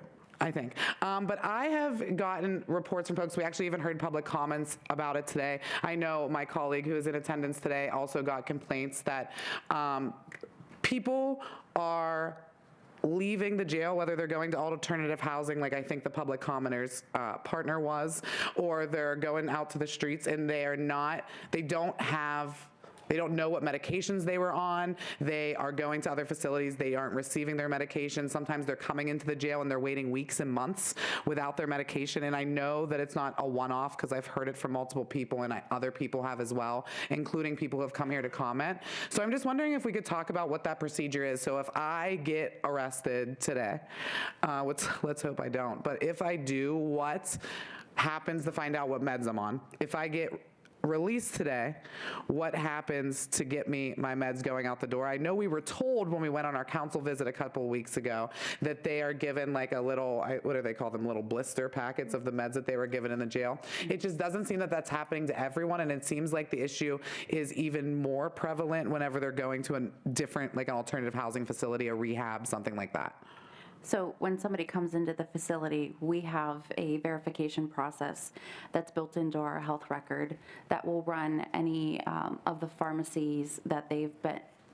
Typically, someone will say, I go to the Rite Aid on whatever street. So whatever meds had been filled at the pharmacy that they had current active orders for. Now, we won't go back endlessly in continuation of medications, but any of the most recent meds that they've been taking and filling prescriptions for. So how far back? We go back a month. So some people only get their meds filled every 90 days. If it was a 90-day supply and it was filled 80 days ago, 90 days ago, then we would continue it. It depends on it being an active script. Okay, so if someone hadn't been on their meds for a couple months, let's say maybe they were experiencing homelessness, let's say, they were on the run, anything like that?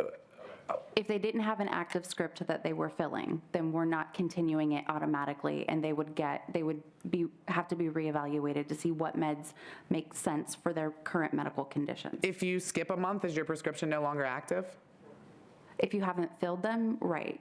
So like if I get a med every month, I missed 1 month, is my prescription immediately not active? We wouldn't have record to verify it, so we would have to do. Okay. We would have to do an evaluation to see what the current state of your medical condition is. And then you do that, and then what's next? You figure out all these things that they need. Then the medication orders are put in. We work with a pharmacy that delivers medications daily, and then we would be able to deliver those on our MedPass once they're received. Can folks self-report medications to you if you aren't seeing it and they say, I need this medicine? What do you do to look into it to see if they actually are supposed to have it? We would be looking to find out where they're receiving their medications from and try and get verification from either the pharmacy or the provider. Okay, and then how long are they waiting for that from the time they get arrested to the time they receive that medication? What would you say is the span of time? If we're not able to verify it, we would have to be doing an assessment to see what we can prescribe based on what we're seeing, our providers are seeing. Okay, and then, all right, so then they get their meds, they're on it, they're in jail, now they're leaving jail, and they're like, what did they give me? Because I know also sometimes there are drugs that people have active prescriptions for that the jail does not allow to be administered to them. Right. There are some medications that we do not continue because of the abusive nature of those medications. And so what do you do for people who are on those medications and have active prescriptions for those medications? The providers would be reviewing for therapeutic alternatives. Is that the prescribing provider or is that the jail providers? Jail providers. Okay, so basically the jail providers are, in a sense, overruling what the prescription provider had prescribed them.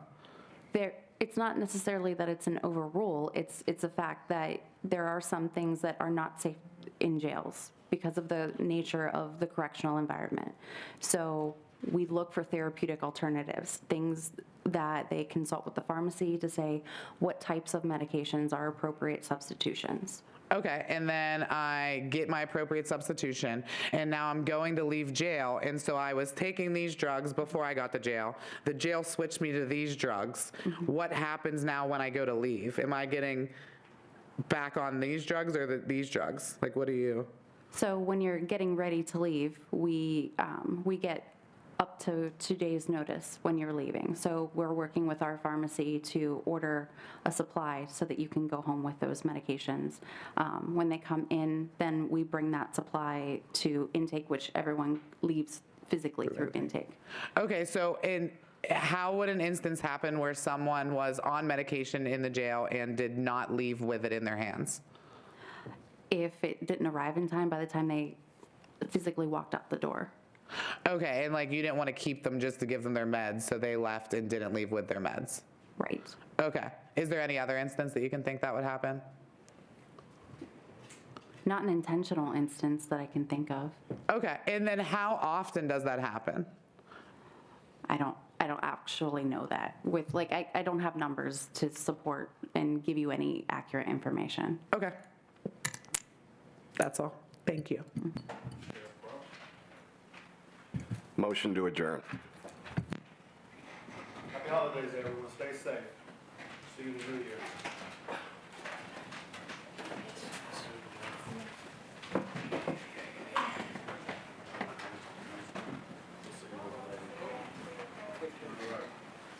You got the list, right?